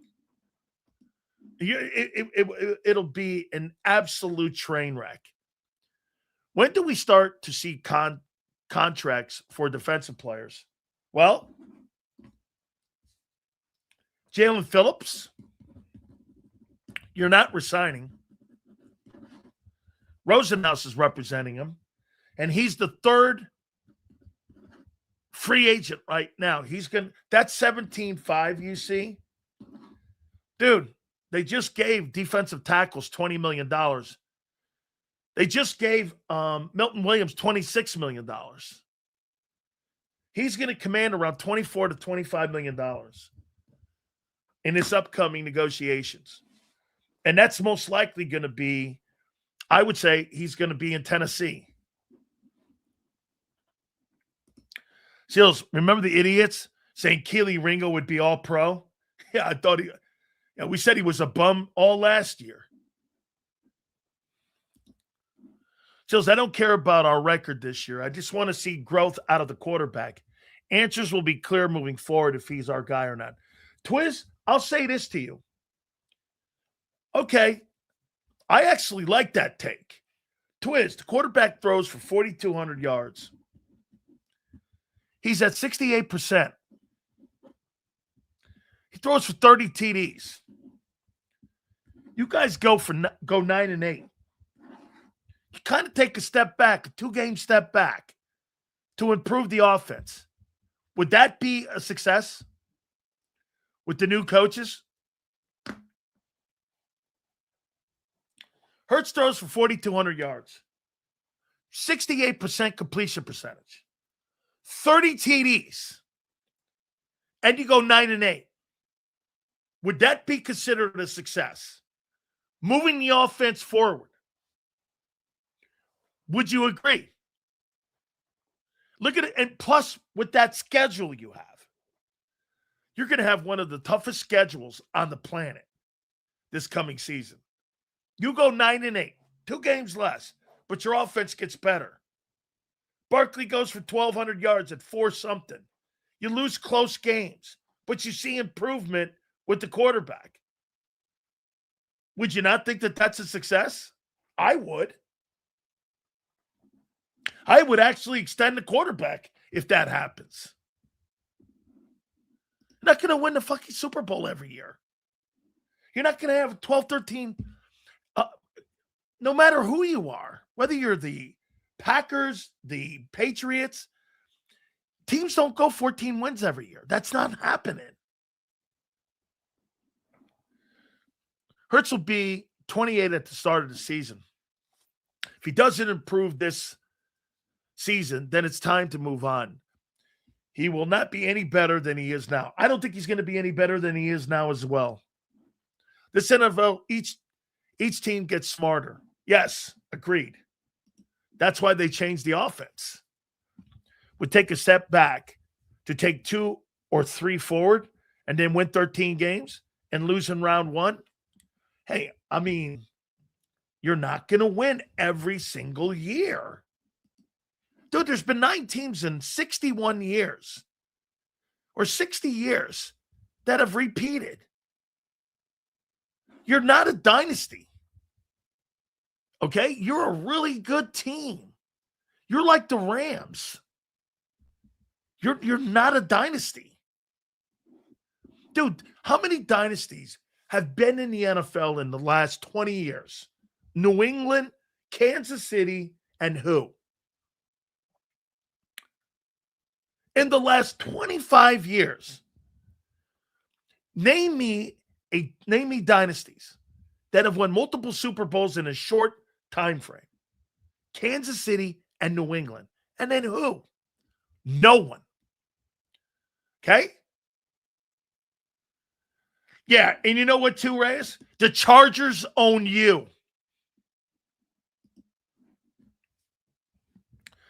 Don't want to beat 2022 Vikings or Giants. You want to beat the 49ers. That team's been in it, just injuries. They just beat us. Kittle and Warner away from a run. They'll be back. They're going to be pretty good. Kubiak was the brains of that offense. Seattle is taking a step back. We'll see. Okay? Chargers beat you with a quarterback with a broken hand. Rings. Yeah, okay. Yeah, well, how about this? Sam Darnold won a ring. If you feel that we're not a dynasty, then you have to draft a quarterback in the first 3 rounds. Well, intern, don't you have to win multiple Super Bowls to be a dynasty in like a short time frame? Like at least 3 and 4 years? Or 3 and 6 years? Or like 3 and 7 years? Don't you think? Let's see. Sean was 1 game away from Super Nick collapse. Yeah, I don't give a shit what John McMullen says about Sean McVay. Sean McVay is 3 years younger or 5 years younger than Nick. And in his 9 years, this guy's won 100 games. He's got 2 NFC championships. He's got 10 playoff wins. He's 10-6 in the playoffs. And he's got 6 division titles. I don't give a shit what anybody says. If that's not a good resume, you don't know what a good resume is. And he just turned 40. Only Curly Lambeau and Hallis have as many wins as him. And by the way, it's not about against one other team. It's about your cumulative record. I'm interested in the guy the Seattle hired as their new OC tight end coach from the 49ers. Seattle hired him like a week after the Super Bowl. It took the Eagles forever to find an OC. And they found an OC, senor, that quite frankly, he's never called plays. Now, Seattle's never. So we'll see how that works out. I think Kubiak was a really good – we'll see what Kubiak does with Fernando Mendoza. What positions are the deepest rankings? Okay. Offensive tackles, number 1. It's a top-tier group in the upcoming April draft. Edge rusher is 2nd, very deep. And personally, the best player in the draft is Reuben Bain. Let me show you about Jeremiah Love for a second. Jeremiah Love. Run chart. 2025. I think he's got a little Ashton Genty in him. So let's take a look at this guy. So against the University of Miami, he had 33 yards rushing. Against Texas A&M, 2 playoff teams, he had 94. Purdue, he had 157. Arkansas, he didn't play a lot because they crushed him. Boise State, he had 16 carries for 103. NC State, he had 86 yards. USC, who doesn't play defense, he had 226. BC had 136. Navy, he had 94. Pitt, he had a 147. I think Pitt's defense is pretty good. Syracuse, he had 171, and against Stanford, he had 66.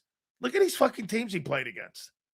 Purdue, Arkansas, Boise State, NC State, USC, BC, Navy, Pitt, Syracuse, Stanford. He played against 2 teams with winning records.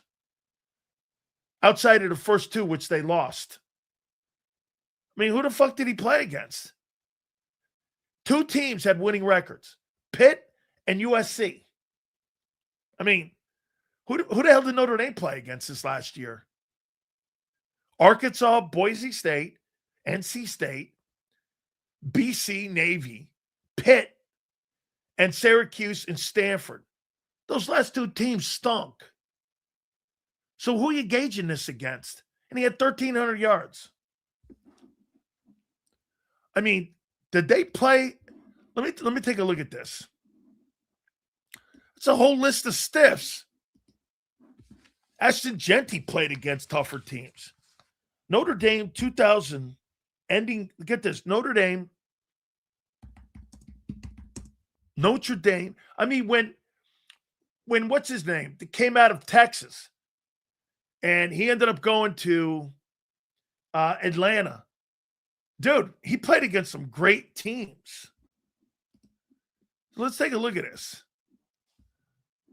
So Notre Dame, did they play against anybody that was ranked this last year? Yeah, they did. Miami and A&M, and they both beat him, and he was nothing in the game. Purdue wasn't ranked. Arkansas wasn't ranked. Boise State wasn't ranked. NC State wasn't. USC was. Boston College wasn't. Navy wasn't. Pitt wasn't. I think Pitt ended up. They played 2 ranked teams all year that they beat. What the fuck was he playing against? Played against nobodies. And Miami crushed him. By the way, Miami stuffed that guy. He had 3 yards of carry. I mean, a bunch of stiffs. Did he catch the ball at all? Here, let me see if he caught the ball.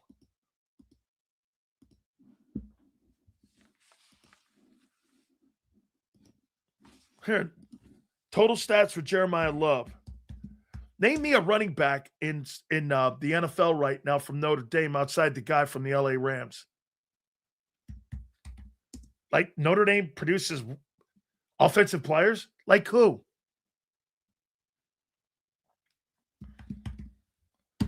Like who does Notre Dame produce when it comes to offensive players? Let me think. Is there a receiver in the NFL? So he had 1,300 yards. Let me see how many he had receiving. Rushing and receiving. He had 280 and 27 catches. Not bad. Not bad, I guess. Okay.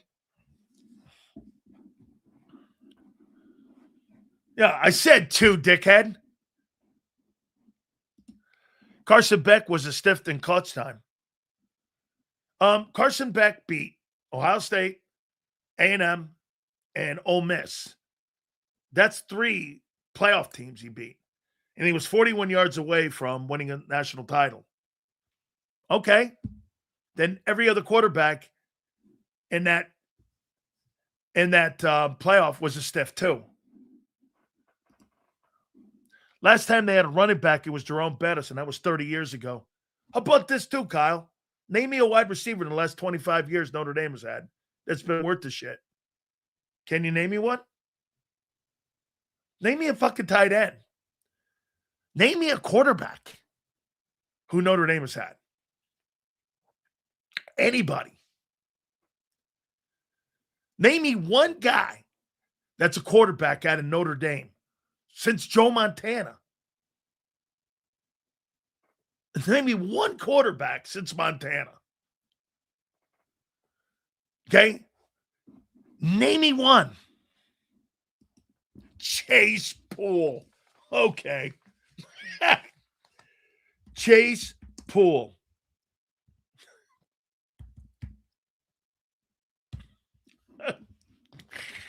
Oh my God. Yeah, Jimmy Clausen. You think Notre Dame produces offensive players? Like who? Like, give me one. Who? Name me one. That's like all pro or Pro Bowlers. Okay. Xavier Watts. Okay. All right.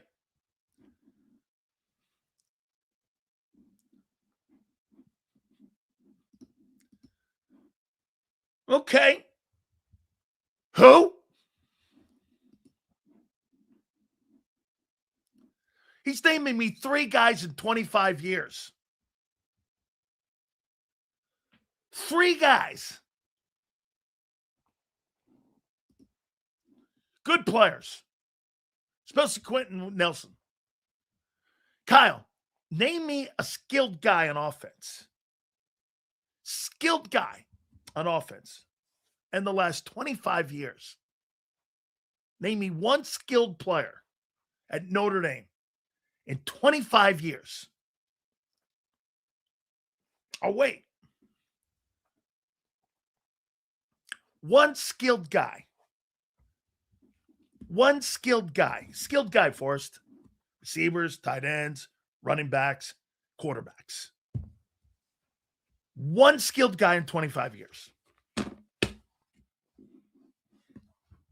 That's like a Pro Bowl dude.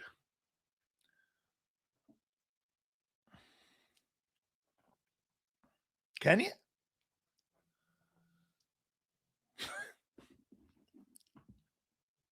Can't name anybody. Golden Tate. Golden Tate. Give me Jahan Dotson. Golden Tate. Harrison Smith. And he's fucking, oh my God. These are all stiffs. Dude, Malachi Tony's going to be a superstar. You see my boy on the cover EA Sports too? Woo, boy. 18 years old. He's on the cover of EA Sports. You got it, man. You know how much money he got for that too? $1.4 million. How you doing? Okay. Hey, Forrest, they've been throwing some old linemen out there. Jeremiah Love could be good. Every time I see him against top quality teams, they shut his ass down. Okay. Love is about to be a first-round running back. Good luck. Running backs out of Notre Dame stink or are average. Only Bettis. Hey, can you name me a back in the last 30 years outside of Jerome Bettis that's been a great back from Notre Dame? How about the last 40 years? Better yet, how about the last 50 years? Better yet, the last 60 years. Name me a running back. Not named Bettis. Ricky Waters, Jerome Bettis, and who?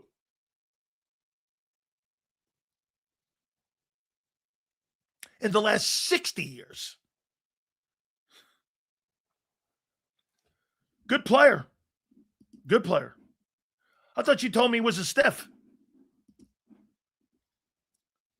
2 players in 60 years. Notre Dame does not produce NFL stars. Okay, it's like Indiana back in the day with Bob Knight. Give me a guy Bob Knight had go on to the NBA outside of Isaiah Thomas that he coached a Hall of Fame guy. Name me one. As a matter of fact, you could do that almost with Coach K. Outside of Kyrie Irving, who played like 10 games for him, and Grant Hill. Who else? Some places don't produce like great pro guys. They produce great college guys. Bob Knight didn't produce NBA stars.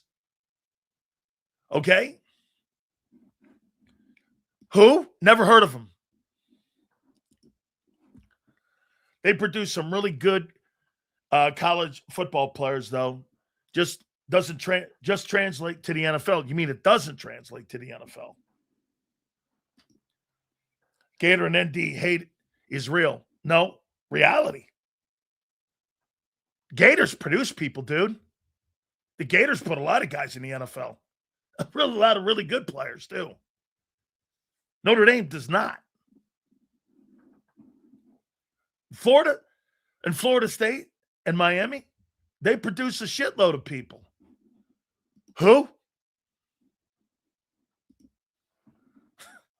Bro, in the same backfield, the University of Miami had Frank Gore, Clinton Portis, Edgerrin James. Who was the other guy? And we had one other guy who blew his knee out. Kyle, the guy who went to Buffalo. We had 4 guys. Those 4 guys ended up going on and starring and being Pro Bowlers in National Football League. And one of them became a Hall of Famer. Okay? Who? At 23, I think it's Lomo or Proctor. Depends what style of offense you're going to run. Isn't that crazy? Year 7 of the NFL for Jalen Hurts. You don't know the offense. Willis McGahee. That's it. And Frank Gore's like 3rd all-time in rushing. And Edgerrin James is a Hall of Famer. All on the same team. You were rotating Frank Gore, Willis McGahee, and Edgerrin James. And Clinton Portis. Those 4 guys were on the same team. All went on to be Pro Bowlers. Frank Gore should be in the Hall of Fame. He will. He's 3rd all-time in rushing. By the way, he was the lesser of the players at UM.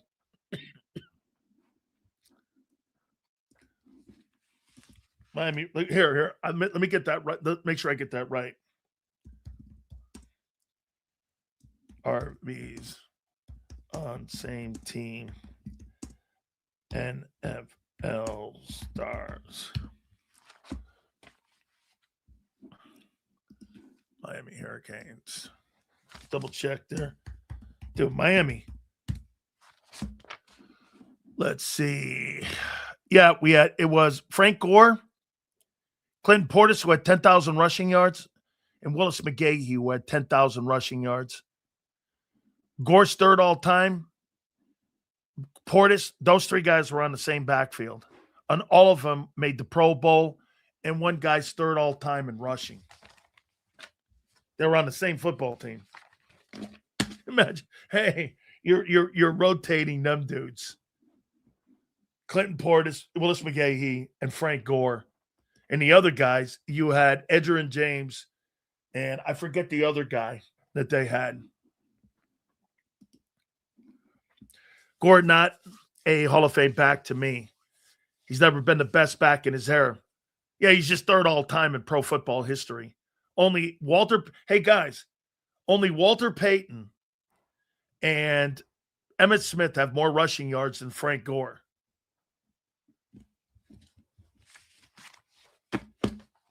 I mean, hey, Najee was a good player, man.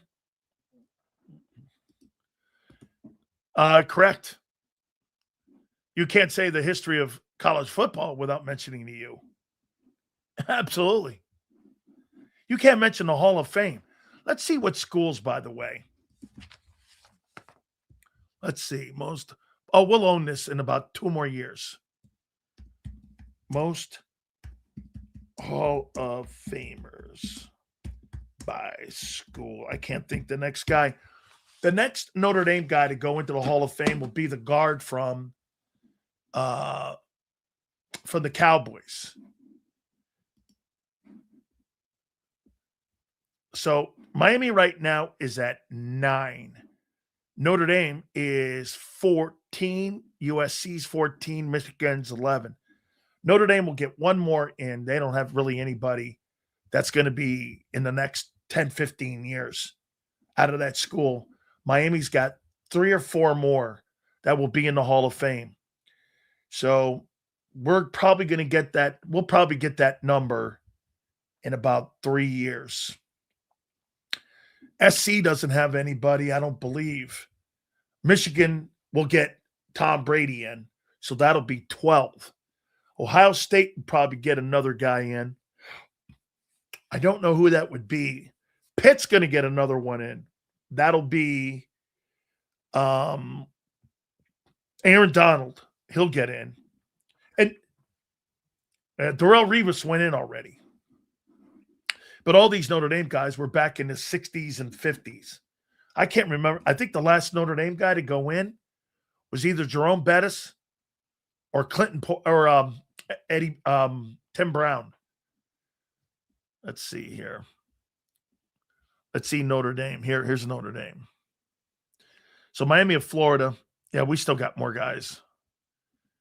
So here's Notre Dame. Last guy to go in. Let's see here. Bettis and Brown are the last. They got nobody on the horizon. Alabama will probably get some guys in. Let's see Alabama. Hannah, Namath, Ozzie Newsome. I'm trying to think Alabama. Julio Jones may get in. He may get in. All right, my friends, got to pay some bills here. Appreciate all you being here. Thank you so much on this Monday. Don't forget our friends at Morgan & Morgan, the number one injury law firm in all of America for a reason. It is because they win. It's family run, family owned. I tell you about the story in Pennsylvania all the time where a family ended up initially being offered $650K. They ended up getting, of course, $20 million in settlement. $20 million. Do me a favor. Go to forthepeople.com/big sales or pound law 529. That's forthepeople.com/big sales or pound law 529. And do me a favor. You tell them Big Sales sent you. There's a reason Detective Johnson is the gossip king. Oh, did you hear? Jackie and Tom are getting a divorce? Sad. Well, I heard that Ashley Had work done on her face? Yeah, oof. Just like there's a reason Morgan & Morgan is America's largest injury law firm. Injured? With over $25 billion recovered for our clients, there's a reason to go big. Bathroom? Okay. Morgan & Morgan, America's largest injury law firm. Oh, okay. Ignite your nights with free live entertainment daily, only at Live Casino and Hotel Philadelphia's Center Bar. 7 days a week, enjoy some of the region's top party bands, performers, and DJs as they take the stage in the heart of the casino action. Great cocktails, live music, and lively moments. It's all happening at Center Bar at Live Casino and Hotel Philadelphia. Visit livecasinophilly.com for more details and the complete list of upcoming events. Must be 21 or older. Gambling problem? Call 1-800-GAMBLER. This is Eric. When he got injured in a car accident, he called Morgan & Morgan. He not only gets a lawyer, he gets trial lawyers like Sam and Jessica, who are in it to win it. He gets his own investigators with briefcases, leather ones. And if you ever have questions, our customer service folks keep things rolling. Injured? We're your army. Morgan & Morgan, America's largest injury law firm. Welcome to the Jet Setters and the High Rollers, to the Shot Takers and the Tastemakers. Welcome to the Viewfinders, the Thrill Seekers, and the Night Owls. Welcome to everything you could possibly want on one 5-mile island. Welcome to the Wildwoods. Book your stay today. In our hometown, we all look out for each other.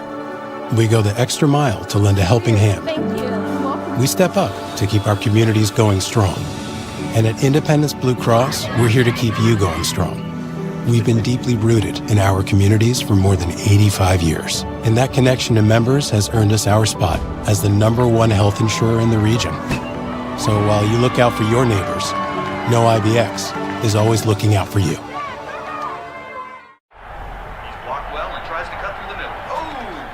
Your gut says Miami is going to win, and you should take the over. Your gut also said your NFT selfies would only go up in value. They didn't. But your head is on Sports Grid and knows the QB is in concussion protocol. The backup has a 45 QBR against the zone coverage. The New York D has the most sacks in the league. So yeah, trust your head. It's smarter to be on Sports Grid. EAGLES. Eagles.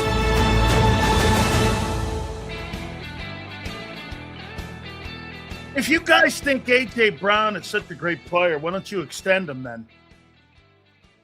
How about go the other way? If you think he's such a vital part of your football team and you think that he should be like somebody that you can't win without, why don't you extend him? Take some of the cap hit away. Restructure his contract. Why not redo his deal? If he's such a big-time player for you, why not redo his deal? Anybody? Can't win without him. Great football player. Extend him then. We can't extend him because he drops footballs on purpose. Well, wait a minute. Everyone in here says he's not replaceable. We're not extending a crybaby that has a yo-yo mindset. Well, wait a minute. People in here are telling me you can't win without him. Why not extend him? You could lower the cap. You could restructure his contract. Give him more of a bag of money. Give him a contract extension. Why don't you go down that lane? You can't win without him, but yet you don't want to extend him. You could extend him now. Why not? I would extend him, but he drops footballs on purpose because he's mentally weak. Wait a minute. You guys just got through telling me that the guy, we can't win without him. Well, if you can't win without him, why don't you extend him? How many years has A.J. Brown been here now? Is this 3 going on 4? When did he get there? 21? When did he get here? 22? 22 season? Okay. So he's going on 4 years now.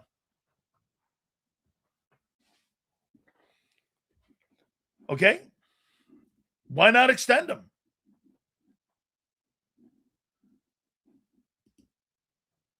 Wide receivers are replaceable. I happen to agree. So you don't think anybody said you can't win without him, really? Well, you must not be listening, so. Like Xander said, we made him. Oh, you made him. Okay. You made him in an offense that became predictable.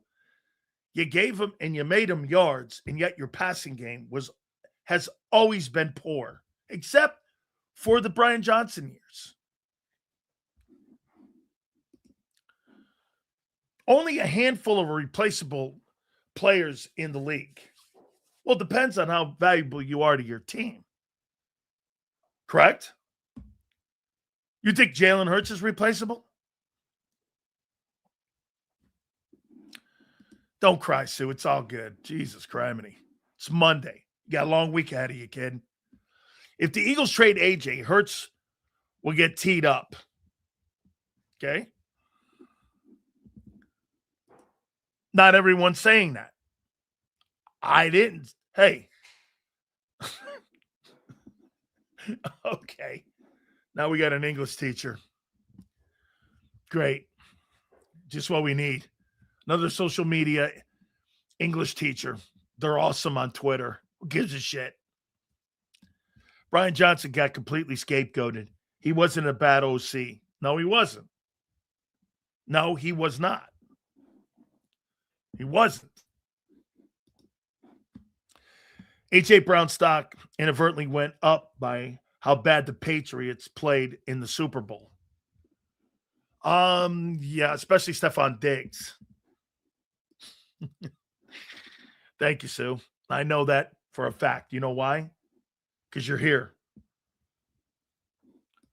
Look at this guy.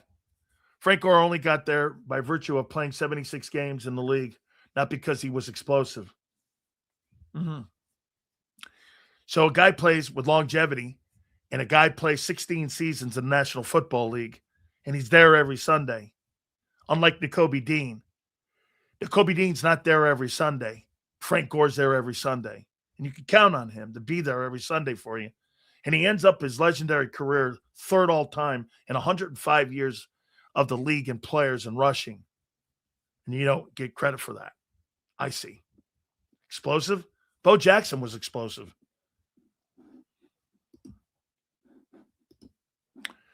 Trade AJ and a second to Dallas for Pickens. Yeah.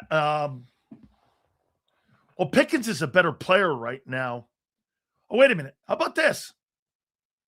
What do you think has got higher value right now? on the open market, George Pickens or A.J. Brown? If you were to put those dudes out on the street right now, who do you think has more value, A.J. or George Pickens?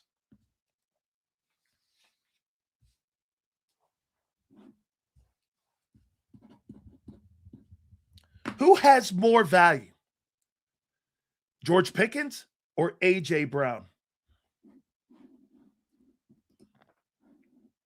Wait a minute, though, Mikey. A.J.'s got a Super Bowl ring and 2 appearances in the Super Bowl. How come every single free agent list, Pickens is at the top of it? Not because of the resume, but because of skill set. George Pickens right now is a more valued player than A.J. Brown. George Pickens. Let me see something here with Pickens. With a decent quarterback. Now, maybe this would change with A.J. if he had a decent quarterback that could throw him the ball. So here, I think this is a pretty damn good comp. So George Pickens, with a quarterback that could get him the ball, had 93 catches for 1,429 and 9 touchdowns. Let's take a look at what he did when he was in Pittsburgh, shall we? So let's take a look at him when he was in Pittsburgh. And those shitty quarterbacks. 52 catches, 801. 63 catches, 1,100 yards. 59 catches, 900 yards. Dallas Cowboys and Dak, 93 catches, 1,429. Could that be AJ? George Pickens was a product of the shitty quarterbacks, Mason Rudolph, and dudes like that. I would say Pickens, as long as his attitude doesn't go override his ass. How about Dan? Yankee, how about this? The guy that they thought was going to be suspended for bad behavior was actually the guy on Pittsburgh. Okay, he got suspended. DK Metcalf. Pickens actually was a pretty good player in Dallas. And when CeeDee Lamb came back, they were a formidable group. Okay? Why would you send AJ to a 4,500-yard passer in division? No. I asked you who had higher value. I didn't say to make that deal. When did you hear that? When did you hear that deal? Shows how he has no issue looking inside the division. I never said send AJ to Dallas for Pickens. I asked you who had higher value right now on the open market. That's what I asked you. Pickens would fit the new system better. Yeah. Could you? And AJ would actually fit in Dallas better because he can't play in the slot. CeeDee can play in the slot. You imagine AJ Brown and CeeDee Lamb playing in Dallas together? It'd be unstoppable. Okay? No, I didn't feel like it. Pickens would fit. Yes, he would. I mean, can you imagine putting A.J. Brown in the Cowboy passing game, and then you bring Pickens into this new hype? Pickens would hate coming to Philly. He would never want that. Holy shit. He would kill himself to do that. Jared going to tag Pickens. Let's see what that number is going to be. I think it's a good call. Franchise tag. By the way, I think that's tomorrow, right? So let's see. Franchise tag. Per position. NFL 2026. Let's see here. It's going to be some big numbers here.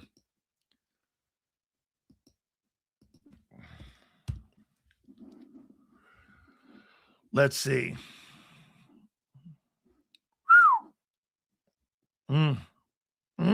Must be good to be an NFL guy today.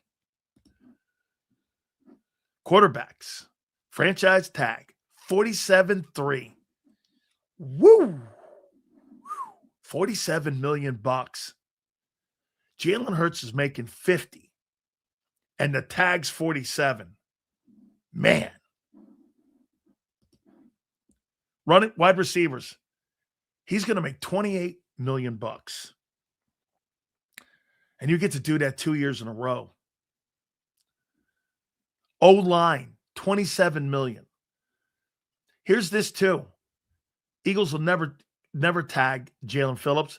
It's 27.3. DT, 26 million. Jalen Carter ain't making no 30 fucking million dollars. You psycho. Jalen Carter will make 28 million. Tops. He ain't making no 30. Based on what? Last year? Corners are 21. This is tag. Safeties are 20. Are you going to sign Reed Blankenship to 20 million bucks? Yeah.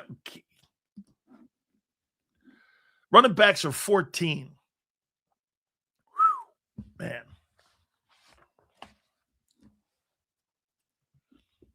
Transition tags. These are huge money. Yeah, the Eagles ain't tagging anybody tomorrow.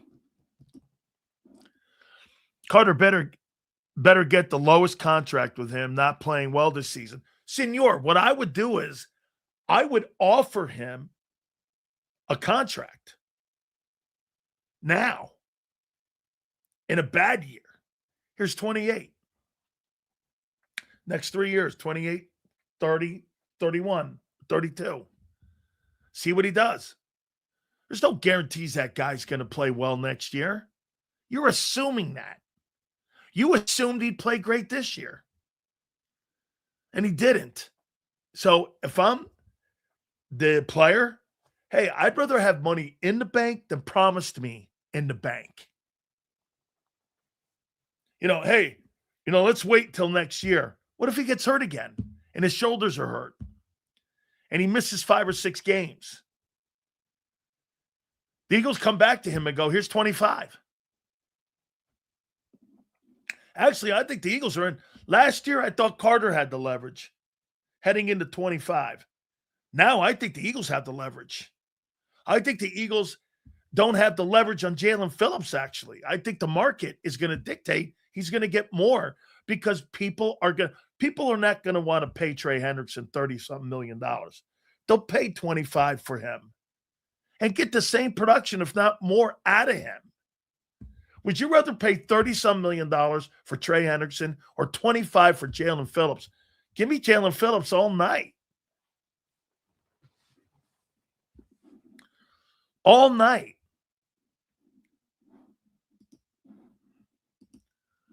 That's why you don't sign him long-term unless he balls out in a 5th-year option. Well, wait. No. Dude, try to get him on a lower deal now. What if he goes into next year and he turns into like 10.5 sacks? Then it's going to cost you north of 35. Dude, the guy didn't play well. Take advantage of that now. Because if that dude has a great year next year, he would have bet on himself and he's going to get a Milton Williams deal. He might price himself out of Philly.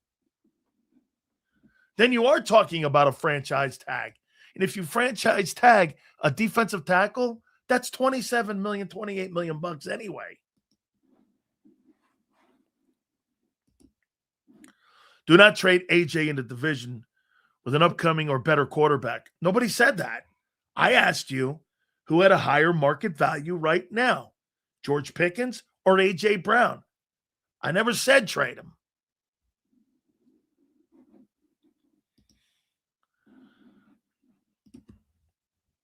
Trade bum Tanner? I don't think Tanner McKee's a bum. It's what happens when you play him with twos. Hurts would suck too with twos. Shit, he sucked with ones against the Niners. When you spit in someone's face before a snap of the season, your value,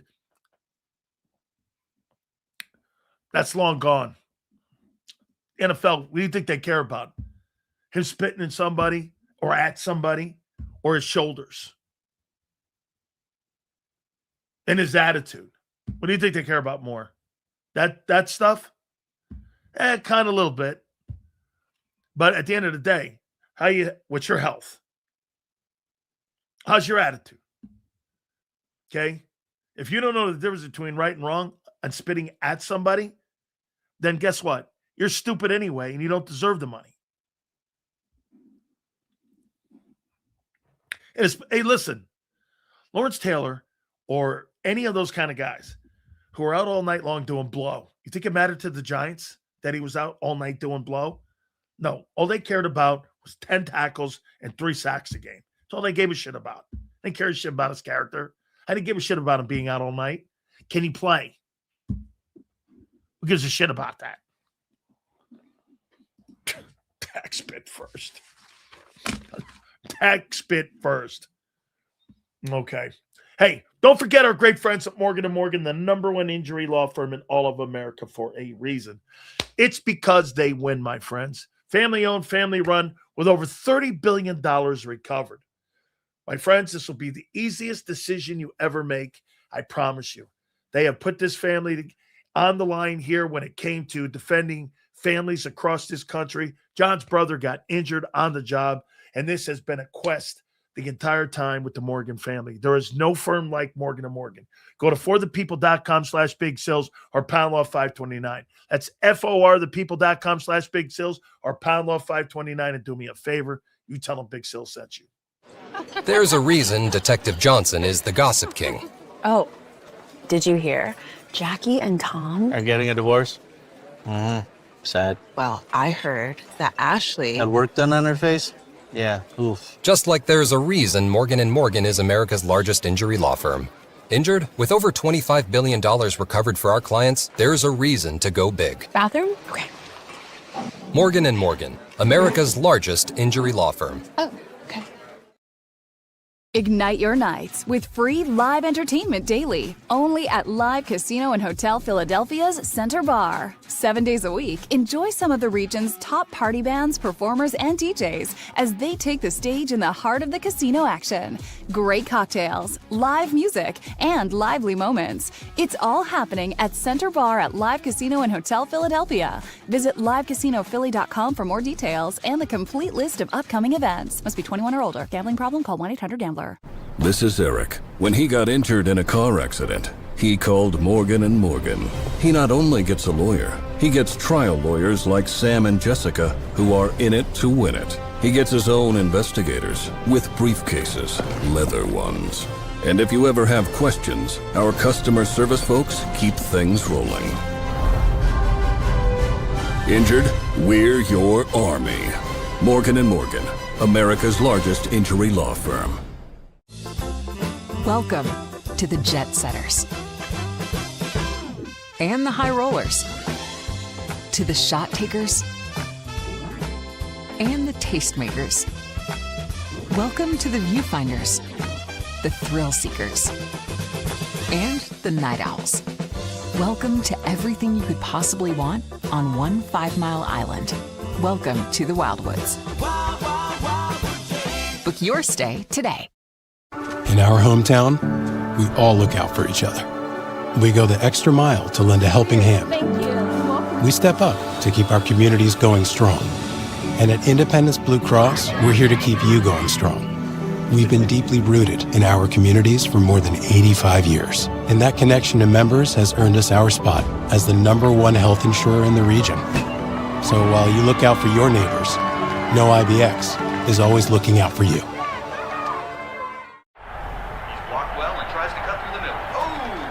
Your gut says Miami is going to win, and you should take the over. Your gut also said your NFC selfies would only go up in value. They didn't. But your head is on Sports Grid and knows the QB is in concussion protocol. The backup has a 45 QBR against the zone coverage. the New York D has the most sacks in the league. So yeah, trust your head. It's smarter to be on Sports Grid. EAGLES. Eagles.